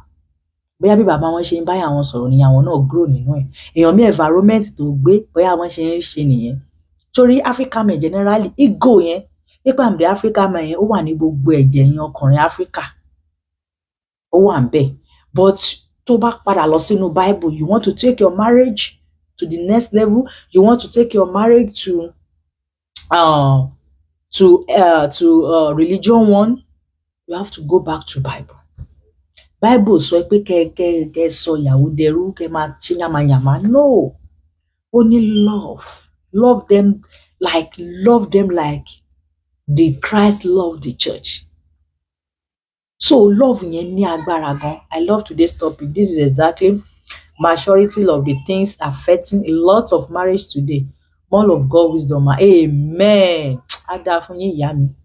This thing is in fact major thing tó ń affect ilé jù nìyẹn. I tell you. Kílódé lè gbà fúnra wa. Ìyàwó ẹ̀ ti lọ látàárọ̀, ó dé lálẹ́. of course ó máa ṣe responsibility ẹ o, mi ní kó má dáná fún ẹ o, but there are some things tó yẹ pé ìwọ tó dẹ̀ wà nílé tó ti délé tipẹ́ tàbí tó tiẹ̀ ṣiṣẹ́ ń jọ yẹn, kò sí nǹkan tó máa take ẹ kó bá gbómi kaná, kò sí nǹkan tó máa take ẹ tóun bá tiẹ̀ ń dáná yẹn kó lọ máa rojọ́ fún níbẹ̀, kò sí nǹkan tó máa take ẹ kó lọ́rọ̀ rẹ kan ọ̀rọ̀ tútù lẹ́nu. Ọ̀rọ̀ words wọ́n ti fi damage brain obìnrin míì, wọ́n ti fi bà career obìnrin míì jẹ́, obìnrin míì ò lè compose mọ́, obìnrin míì kò lè stand on her feet mọ́, obìnrin míì ti rí rẹ̀ pé I'm nothing, pé òun ò já mọ́ nǹkan kan mọ́ nípa ọ̀rọ̀. So ọ̀rọ̀ ó wà very very very important. The way we talk to our wife, talk to our children, ó wà very very important. Go and learn it. A mọ̀ pé kí wọn bíyàn mọ́, but go and learn it. Ẹ lọ máa kọ́, tó bá ti fẹ́ sọ̀rọ̀ tí ò dá báyìí tètè gbé mi. Máa rí ìyàwó yẹn bí ìgbà náà bá sọ pé òun rí Ọlọ́run. Ṣé pé tó bá rí Ọlọ́run wọn bá ló máa rí fímọ́. Máa rí pé òun rí Ọlọ́run pé I'm seeing God figure in this woman. Tó bá ti rí Ọlọ́run nínú ayé ẹ̀, wá rí pé òun ní máa tẹjú ẹ̀ mọ́. Respect is a reciprocal. You want that woman to submit, you want that woman to lay her life down for you, but you don't have any single thing to offer her. You don't have any words of appreciation to appreciate her. Ó dẹ̀ fẹ́ jẹ́ kó gbé gbogbo, ó fi bàbá àti ìyá ẹ̀ sílẹ̀, ó fi gbogbo àwọn ẹbí ẹ̀ sílẹ̀, ó wá bá ẹ, ó fi orúkọ bàbá ẹ̀ sílẹ̀, ó ń jẹ́ orúkọ ẹ, ó fi àwọn ẹbí ẹ̀ sílẹ̀, ó darapọ̀ mọ́ ẹbí títí ẹ, ó lóyún, ó bímọ, ó ṣe gbogbo nǹkan fún ẹ, ó wá rò pé nǹkan tí wàá máa fi dá padà fún ní ọ̀rọ̀ ẹnu ẹ, ọ̀rọ̀ kan tó yẹ pé tó bá sọ báyìí á fẹ́ lè dá poison jẹ. Ó rò pé yẹn ló fẹ́ fi appreciate ẹ. No, this thing is really affecting home. Go and learn it. Kò ń ṣe yẹn náà fi ń ṣe ọkọ, kò ń ṣe yẹn náà fi máa mọ̀ ọkùnrin ni ẹ́. You correct your wife, you don't abuse, you don't curse. You can correct her with love. Even tó bá fẹ́ nímọ̀ràn tí mọ̀ràn yẹn tó bá mọ̀ pé kò lè work, there is a way you can tell her that this advice will not work. Kò ń ṣe pé kó sọ pé obìnrin lásán kí ọpọlọ mélòó ló wà lórí ẹ̀ tó fẹ́ fún mi. No, you don't ridicule her. You lead by example. That is why you are there. Mo sọ lẹ́ẹ̀kan, mo ní teach your wife the way you want your wife to be behaving to you. You can start. Yeah, you start. Wàá sọ fún mi pé bí mo ṣe ń hùwà sí èyí máa wù sí mi náà. Wàá rí pé á bẹ̀rẹ̀ sí ní kọ́, a máa kọ́ díẹ̀díẹ̀ lára tiẹ̀, a máa kọ́. Bẹ́ẹ̀ tí ẹni tó ti ń ṣépè fún, tó ti ń bú, tó ti bà brain ẹ̀ jẹ́ pẹ̀lú ọ̀rọ̀, ṣoríjọ́ tó bá ti kàn ògiri tó bá máa dá padà fún ẹ, ṣáì ìpadà bá Abìjà. Òun lè fi róbìnrin mi tó fi ya dìgbòlugi ń sìn. Go and search from that marriage. Go and think deep. Go and dig the root of that marriage. Wàá mọ̀ ẹ́ pé ọkùnrin yẹn ló ti kọ́kọ́ bẹ̀rẹ̀. I tell you.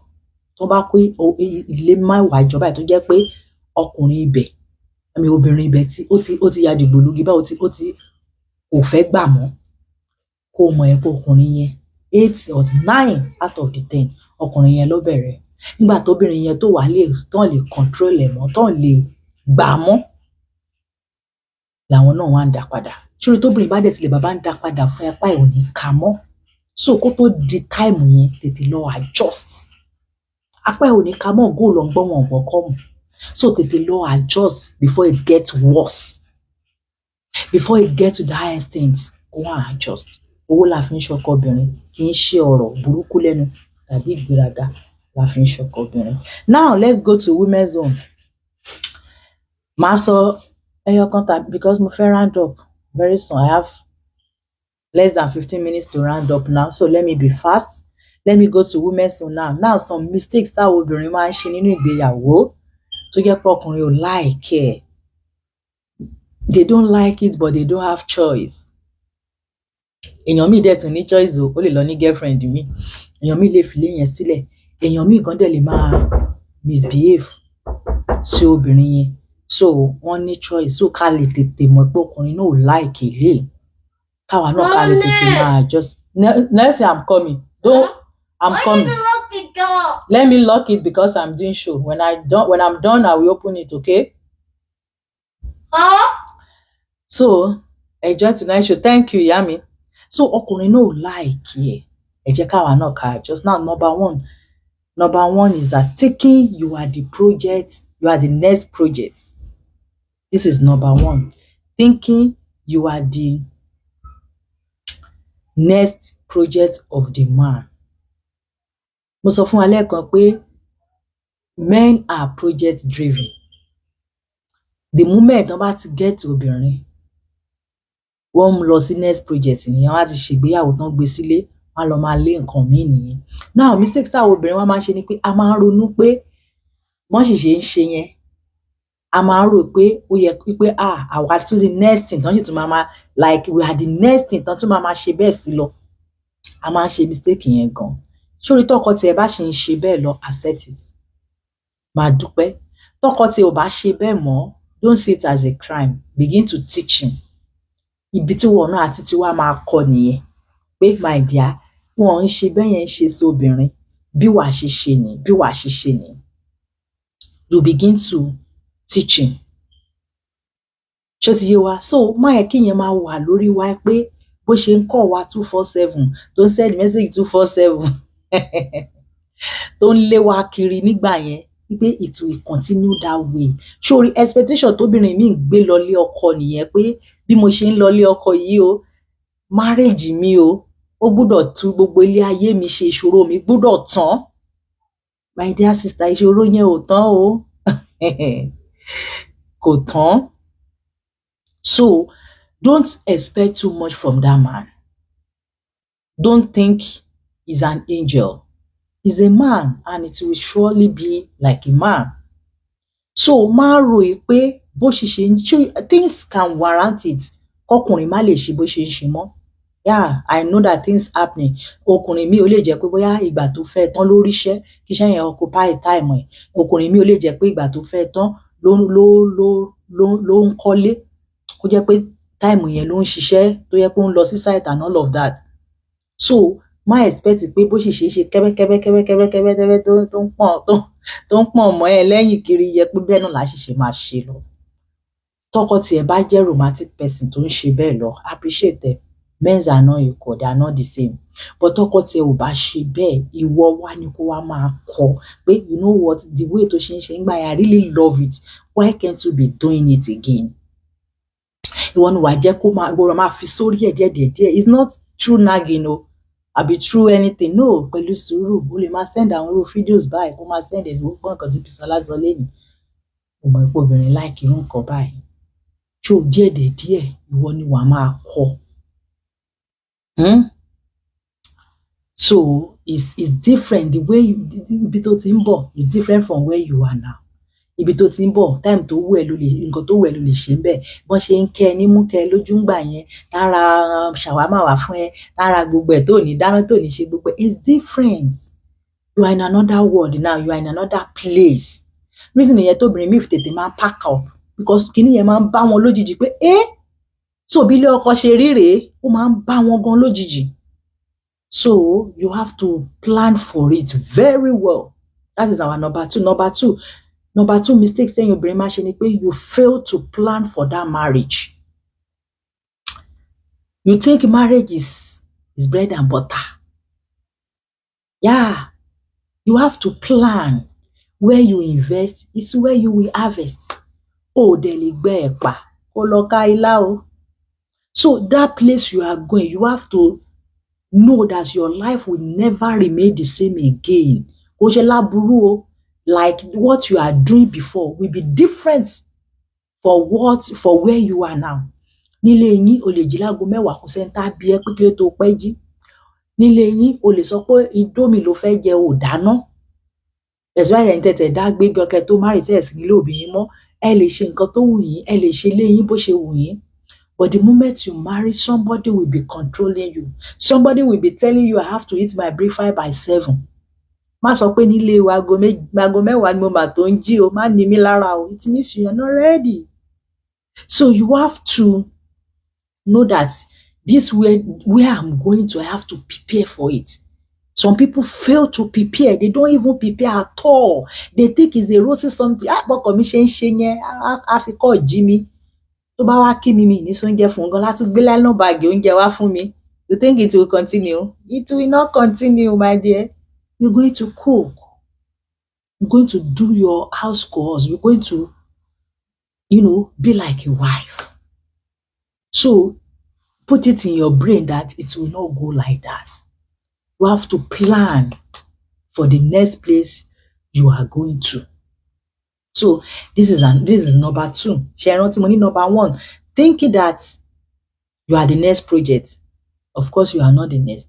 Then money number 3, you fail to plan. When you fail to plan for that marriage, you have to prepare a lot. That so many things will happen here. Oh.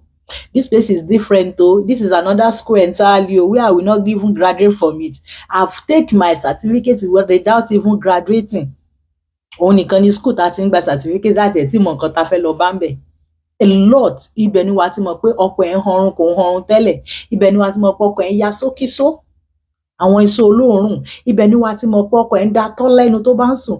Ibẹ̀ ni wàá ti mọ̀ pé ọkọ ẹ̀ tó bá ń jẹun a lot tó rí tẹ́lẹ̀ tí ò especially fẹ́yìn tó yẹ pé distance relationship lẹ ṣe kẹ́ tó marry. Bóyá jọ gbé tẹ́lẹ̀. So maybe after 2-3 years lẹ́kọ̀ọ́ wá jọ ń gbé. A lot of things ló máa wá sí brain tí wàá máa sọ pé oh my God, it is how marriage is. A lot. Because that time kò ní sí pé ọkùnrin ò ní pretend fún ẹ mọ́. Ṣé àwọn obìnrin látẹ̀sí lè máa package. A sì lè máa package kékeré kan, but the moment tọkùnrin bá ti bá ẹ̀sìn tó gbé ẹ sílé kò sí package mọ́ o. Wọ́n á túra lẹ̀ fún ẹni. Wá wù ẹ́ kó gbọ́n kó gbà kó wù ẹ́ kó má gbà ni. So you have to plan for that place that you are going to. That is the next thing. I plan fún bí tẹ́ ń lọ yẹn òun ló jẹ́ kí so many things kó máa ṣẹlẹ̀ tẹ́ máa rí ìgbéyàwó 3 months 6 months á ní ó ti dàrú. Ìgbéyàwó wọn yìí ó ti dàrú torí wọn ò mọ ibi tó ń lọ. They don't even know, they don't have the IQ of where they are going to. They don't even plan what is going on there. Kí ìgbéyàwó tiẹ̀ tó dàrú tiẹ̀ yẹ kó lè wọ 5 years náà or 10 years. Á lè mọ̀ pé ó try at least ó wọ 5 years ó try. But ìgbéyàwó 3 months kí ló mọ̀ tó I don't know 6 months is too early. Sure, you understand. So that is number 2. Then number 3, not accepting man the way he is. Try to correct him instantly.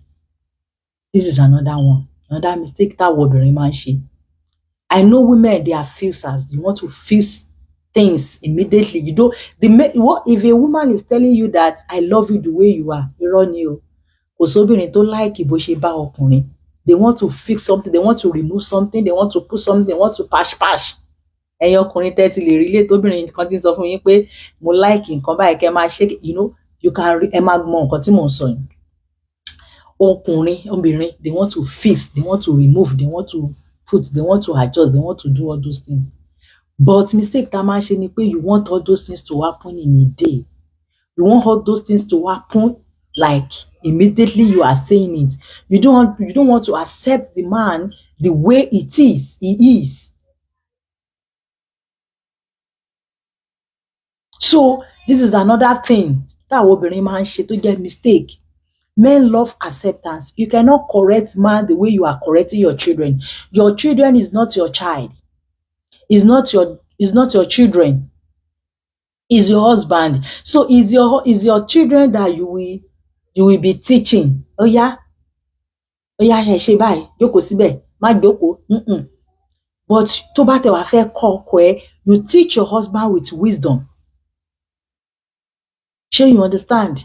Kò ń ṣe pé kó máa sọ pé kí ló tiẹ̀ máa ń ṣe ẹ́ gan? Ṣé ó yẹ kó jókòó síbẹ̀ yẹn? Nonsense. Ọmọ ẹ ló lè sọ yẹn fún.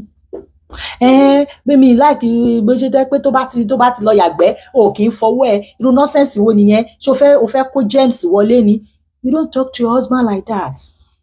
There is a way you talk to a man. Tó yẹ pé ọkùnrin yẹn náà máa mọ̀ pé yes, you are passing message. Men, they want you to accept them the way they are. They love acceptance.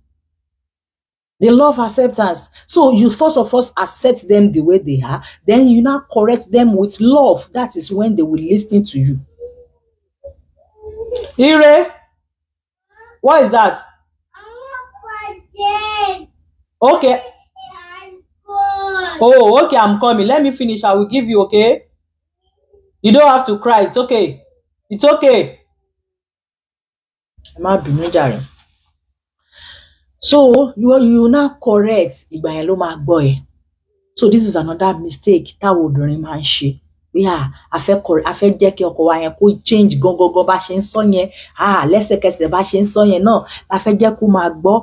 No, ọkùnrin ò like ẹ̀. Ọkùnrin generally wọn like kó máa control wọn. Yes, they don't like that. Kó máa control wọn pé jókòó síbẹ̀ yẹn dìde. No na ọmọ ẹ ló máa ní kó jókòó síbẹ̀. So you don't train them. You teach them too. You can teach them, but you teach them with love. Even if you want to train them, you train them with love too. Ọkọ mi, bóyá for example sin, ọkọ ẹ ò mọ̀ bọ́n ṣe ń jẹun, bóyá tó bá jẹun máa gbogbo ẹni ló máa ń pariwo. O dẹ̀ wá fẹ́ train ẹ̀ bọ́n ṣe ń jẹun dáadáa, wà á kọ́kọ́ accept ẹ̀. Then you train her. This is how to, you train him. This is how to eat. Ọkọ mi like bẹ́ẹ̀ ṣe máa ń jẹun yẹn, tẹ́ bá jẹ́ báyìí ó dẹ̀ máa wà okay o. Torí tèmi kọ́ public ni o, àwọn èèyàn ní like ẹ̀ níta. Let me tell you something. If you want a man to change quickly, tell them the reason why you want them to change.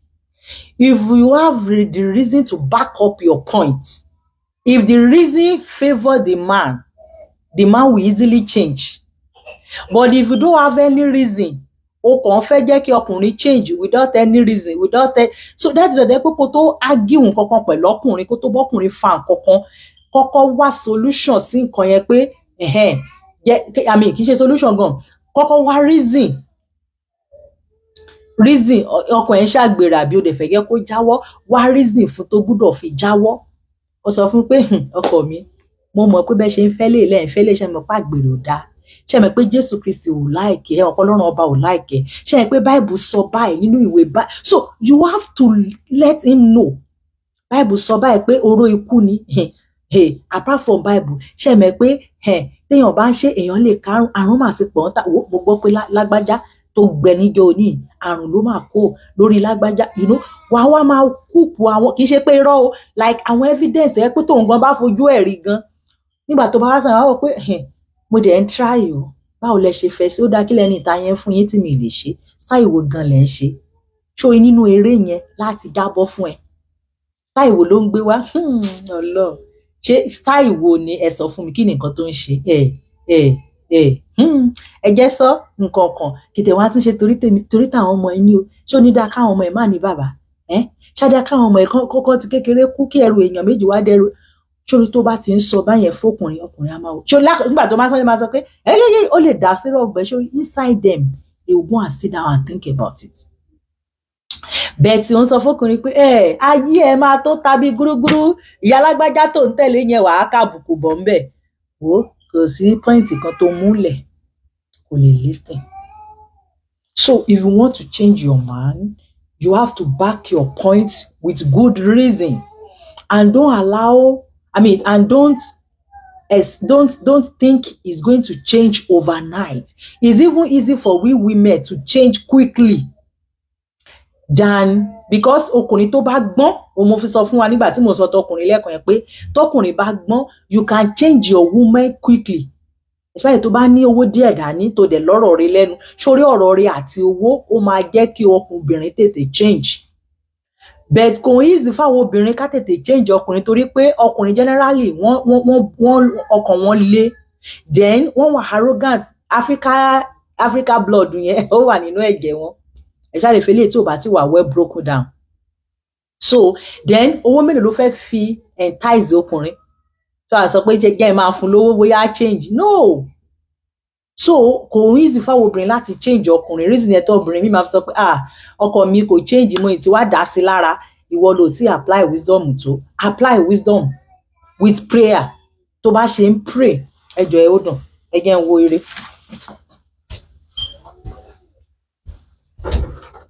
Ire, come.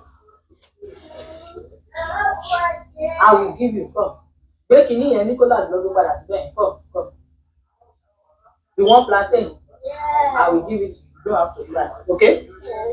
It's okay. I'm doing sure. You don't have to cry. Let me finish. I will give you the plantain. Okay?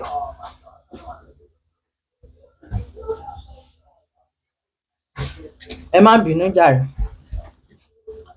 So reduce that volume. Mama, can I hug you? You can hug me, but reduce that volume. I love you, buddy. So ẹ má bínú jàre. So you just have to learn it. Àwọn obìnrin náà kí ni eléyìí náà kí la lè ṣe ni pé we have to learn it. Obìnrin míì náà kò mọ̀. So we have to learn it. Tá bá ti kọ́, a máa rí pé ó máa easy náà fún wa láti lè control wọn, láti lè sọ pé báyìí la ṣe fẹ́. Ṣórí tó bá dẹ̀ ti lè ní kọ́kọ́rọ́ ọkọ ẹ̀ lọ́wọ́, ó máa dàbẹ́ ni pé oru ẹ̀fọ́ fún ni. Òótọ́, ọkùnrin míì náà ò dẹ̀ lé o. Ọkùnrin míì ò lé. Tẹ́ bá ti lè mọ kí wọn, ó máa dàbẹ́ ni pé ẹrù ẹ̀fọ́ fún wọn ni. So ẹ̀yin ni kẹ́ lọ wá kí ọkọ yín náà kẹ́ lè mọ bẹ́ẹ̀ ṣe máa ṣí, bẹ́ẹ̀ ṣe máa tì.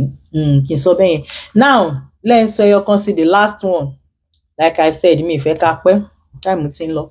This is the last one. Tí máa sọ ní ti àwọn obìnrin. Ẹ̀yin tẹ́ ṣe ń join wa, à ń sọ ní pé mistake tí àwọn obìnrin máa ń ṣe nínú ìgbéyàwó tọkùnrin ò like ẹ̀, ṣùgbọ́n tó jẹ́ pé wọn ò ní choice. Èèyàn míì dẹ̀ tún ní choice náà, you know. kò sí nǹkan tó fẹ́ sọ.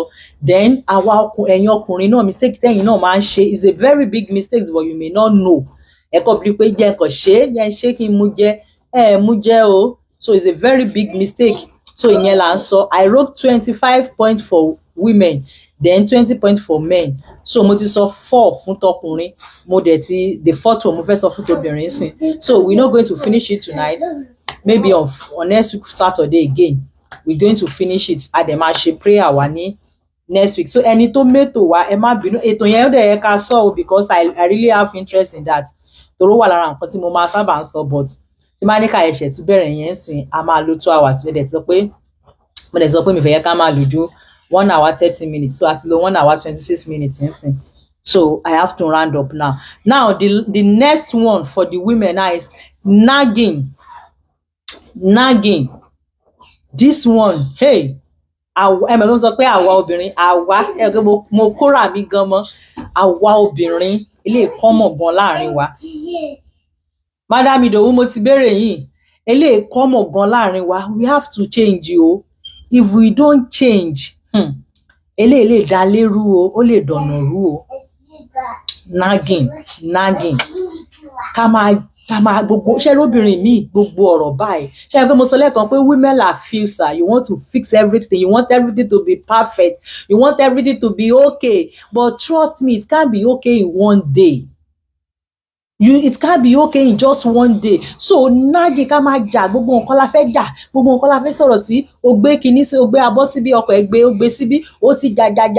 Ilé tẹ́ gbá bọ́ mi kúrò ńbẹ̀, ibi ni mo máa gbá bọ́ mi sí o. Èmi ò ráyè gbogbo nonsense yẹn o. Èmi ò ṣe gbọ́ o. Èmi ò ṣe, o ti jà. Eza, one of the things tọkùnrin ò like ni nagging. Because men naturally they want peace of mind. They want peace of mind. So if you are the type of woman that nag always, that you don't give your husband peace of mind, má jẹ́ ń tàn ẹ́, ọkùnrin yẹn ò ní máa dúró lẹ́gbẹ̀ẹ́. Wọ́n máa lọ bí tí peace wà, wọ́n máa wá obìnrin tó máa fún wọn ní peace. So nagging is not accepted. Ọkùnrin ò like it. You have to, there is a way you can express yourself without even nagging. There is a way you can tell that your husband, this is what you want, this is what you don't want, without even nagging. Obìnrin míì tó bá mú ìjókòó ẹjọ́, like tó bá gbé òjòkó báyìí ti ọkọ ẹ̀ lẹ́jọ́, ó lè rò látàárọ̀ dalẹ́, kò ní fi kan pé méjì. Obìnrin lè má lọ́rọ̀ burúkú lẹ́nu, ṣùgbọ́n obìnrin míì máa ń ṣépè. Gbogbo ẹ̀yin obìnrin tẹ́ ń ṣépè fọ́kọ yín, please go and change. Má máa ṣépè fọ́kọ ẹ̀. Tọkọ yẹn tó bá bàjẹ́ fún, ṣé kò ní kàn ẹ́, kò ní kọ ọmọ yẹn, because of your children. Má máa ṣépè fọ́kọ ẹ̀. Mo mọ̀ pé ọkùnrin lè ṣe nǹkan tó máa dùn yàn pé eégún gan, but kì í ṣe èpè. Instead of tó wàá fi ṣépè máa sun ẹkún. O lè sun ẹkún kó lọ wá àwọn tó máa sọ fún, like talk to the right people. When you talk to the right people will come in. They will come in. Mo dá sáwọn couples kan lẹ́nu ọjọ́ mẹ́ta. In fact, it took me 4 hours ká tó rọ̀rọ̀ yẹn yanjú, but thank God parí yanjú. Mo tẹ̀ wá appreciate woman yẹn. Máa yẹn ní pé gbogbo máa yẹn jà tó pé ìyàwó òun kò ṣépè fún òun lọ́jọ́ kan rí. Jẹ́ kí ọkọ ẹ̀ náà lè máa sọ pé o ò ṣépè fún òun lọ́jọ́ kan rí.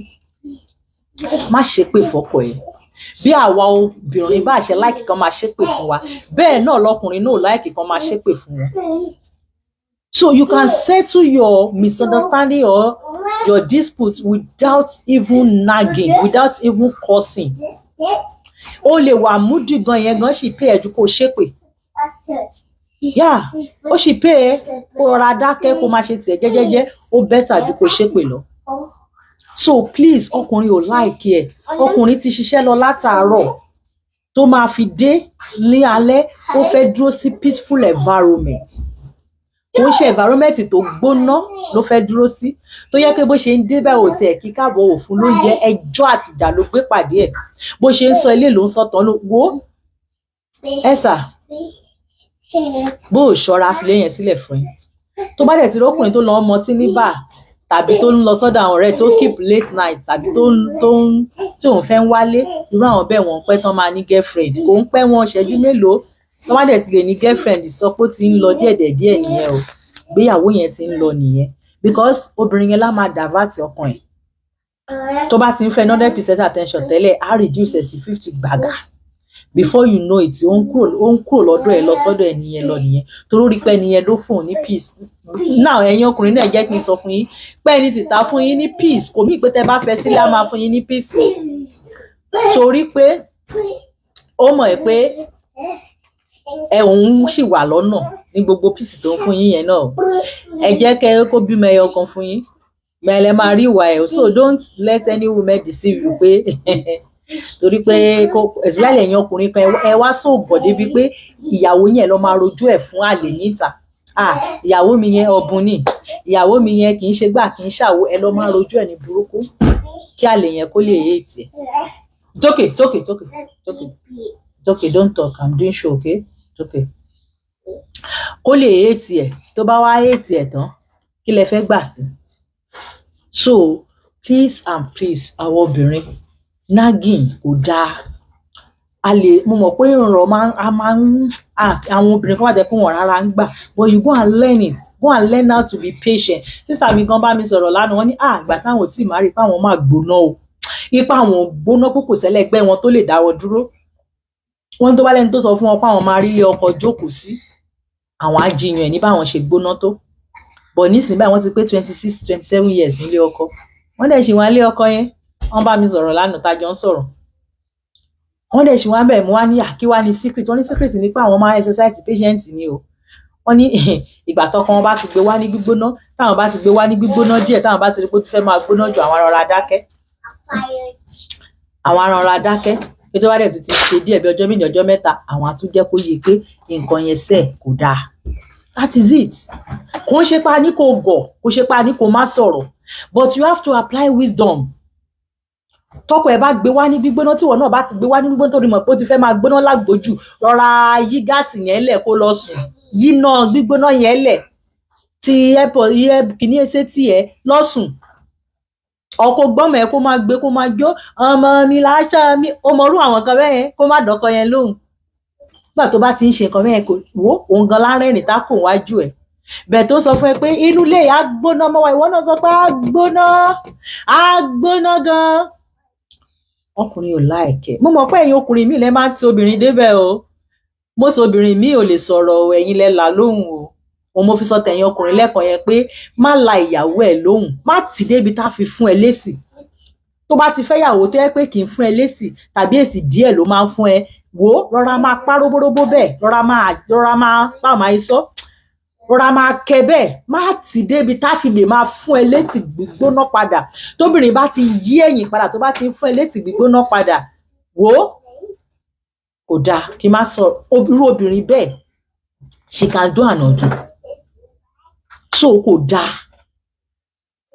dáa so ẹ̀yin obìnrin please sọkùnrin tó like ẹ let's go and reduce ó pọ̀ o 25 points mo kọ táwọn obìnrin ló ti ẹ̀ pọ̀ jù 25 points mo kọ fáwọn obìnrin a máa tún palẹ̀ ní next week ego wà lára ẹ̀ ìgbéraga especially àwọn obìnrin lóyìnbó wọ̀nyí tó ti ń rí ṣéǹjì díẹ̀ dání ego ìpọ̀ ọkọ ò jẹ́ nǹkan mọ́ lójú èèyàn míì ọkọ ò jẹ́ nǹkan mọ́ your husband is your husband no matter how ò bá má lówó lọ́wọ́ he's still your husband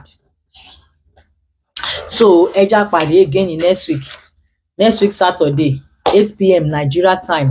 Ẹ̀yin tẹ́ ẹ ti follow page yìí Bisola Global page, ẹ bá wa follow. Àti ní about 120 something thousand followers. So mi ò ní Bisola Global méjì o, ẹyọ kan yìí náà ní Bisola Global page, but mo wá ní backup Bisola Global page backup. Ẹ bá mi follow yẹn náà. Then mo ní Bisola Global TV, ẹ bá mi follow yẹn náà.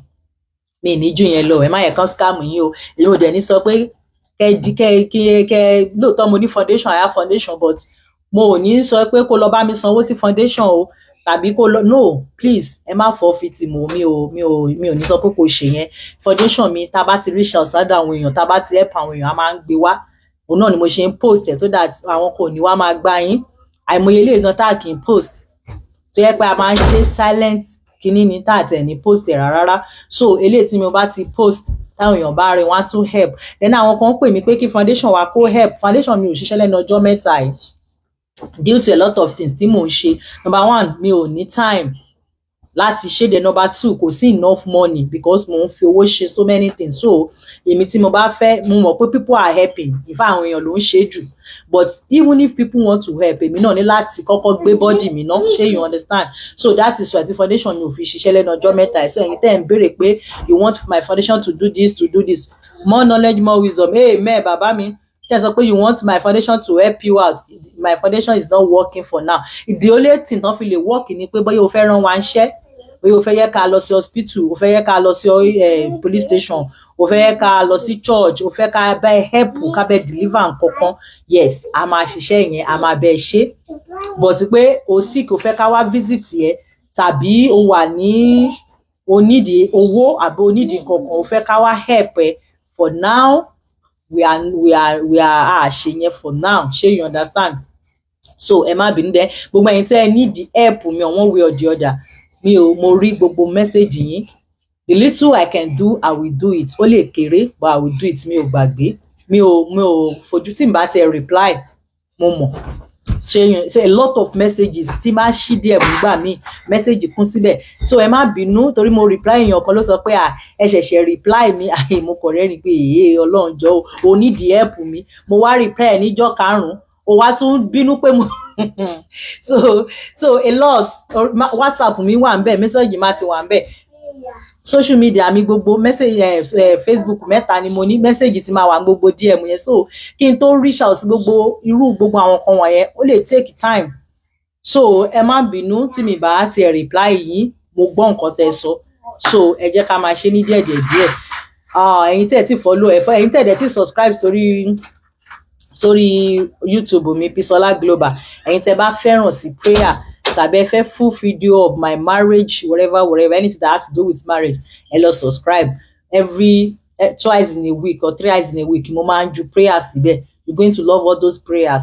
So ẹ lọ subscribe sórí YouTube mi, ẹ máa pray pẹ̀lú wa ńbẹ̀. Then gbogbo àwọn videos mi, gbogbo irú video tẹ́ ń wò yìí nsìn, after 30 days Facebook fúnra ẹ̀ máa delete ẹ̀, so you won't be able to see it again. So but ó máa wà lórí YouTube ò kí n delete videos, though that is how you have to subscribe. So gbogbo videos wa láti 2-3 years ago ó sì wà lórí YouTube, but lórí Facebook ẹ lè má rí wọn wò mọ́. Òun gan ni mo ṣe ń repeat àwọn topic míì so that ẹ̀yin yẹn sì tún lè máa ẹ sì tún lè máa rí wò. So ẹ máa like, ẹ máa comment, ẹ máa share. Then a máa ṣe giveaway. So mo stop giveaway yẹn due to pé àwọn kan ti fẹ́ máa rí giveaway yẹn bíi pé it's my responsibility to do giveaway every week. So if I did not do it so it's a crime on me or something. I mean, mo bí màá ṣàṣe put it. So mo mọ̀ jẹ́ ká fẹ́ sí, but lágbára Ọlọ́run láti next month a máa ṣe giveaway padà. Mo dẹ̀ mọ̀ ẹ̀yin tẹ́ dúró even without the giveaway. Àmọ̀sọ̀dún náà mọ̀ wọ́n dáadáa. Tó yẹ pé they are there 247 without the giveaway. They watch all our shows, they comment, they do so many things there. So bẹ́ẹ̀ ni oore pé aṣiwèrè gbàgbé lọ́pọ̀lọpọ̀, ẹ ṣé bàbá mi, oore pẹ́ bẹ́ẹ̀ ni. So ẹ má yẹ ká máa gbàgbé oore. The little ìbàjẹ́ giveaway mi ló ti gbà lórí ìkànnì yìí, ó yẹ kó dúpẹ́ ni, kò ṣe pé kó fẹ́ gba nǹkan kan lọ́wọ́ mi kó tún máa bú mi lé lórí like I don't get mi mọ nǹkan tó máa ń ṣàwọn èèyàn mi, kó tún máa sọ̀rọ̀ bí ìgbà tó máa sọ pé it's my right to do it. It's not my right, it's never my right. You are not my responsibility. Yeah, it's my husband, my children and my family àwọn ẹni responsibility mi. So tí mo bá spread that to social media is love. Mo kàn wò pé we are one big family, let me just spread love. So don't think is pé nǹkan tí mo gbọ́dọ̀ ṣe ni tí mi bá ṣe is no. So don't see any important thing in it. So you cannot hear me, okay? Maybe it's from your own side though. Everything is still okay. So ẹ jẹ́ ká máa fèyí ṣe àlọ́. Mo dúpẹ́ lọ́wọ́ gbogbo ẹ̀yin tí ẹ join lálẹ́ yìí. God bless you. Ẹ ṣé gan ni o. Ẹ̀yin tí ẹ ti share, please help me share.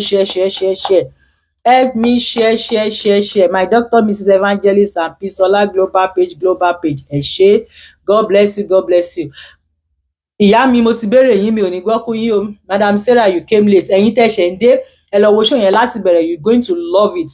Mo ti sọ pé mi ò ní máa pẹ́ mọ́, so mo ti lo 1 hour 40 minutes. Now I'm going to head up the show. Next week ẹ má yẹ ká pẹ́, ẹ má bínú pé mi ò wá sí, mi ṣe show ní last week and upper week. Ẹ má bínú, like I said, a lot of things ni mo wà occupy sí ní ẹnu ọjọ́ mẹ́ta yìí, but màá tún adjust, ṣó ti yé wa. Màá tún máa go live, so ẹ má yẹ kí ìrẹ̀wẹ̀sì kó dé bá ọkàn wa. Even tí mi bá tiẹ̀ go live everyday ni mo ń ju show, at least 2-3 videos ni mo máa post everyday. So ẹ̀yin tẹ́ ẹ ti wò bó ṣe jẹ́ short videos yẹn, ẹ wò kẹ́ máa learn from it. Ẹ jẹ́ ká jọ máa kọ́gbọ́n, èmi gan kọ́gbọ́n. So ẹ̀yin tó gbé show ẹyọ méjì ni, ẹ má bínú, Istami, ẹ má bínú, àti the other man.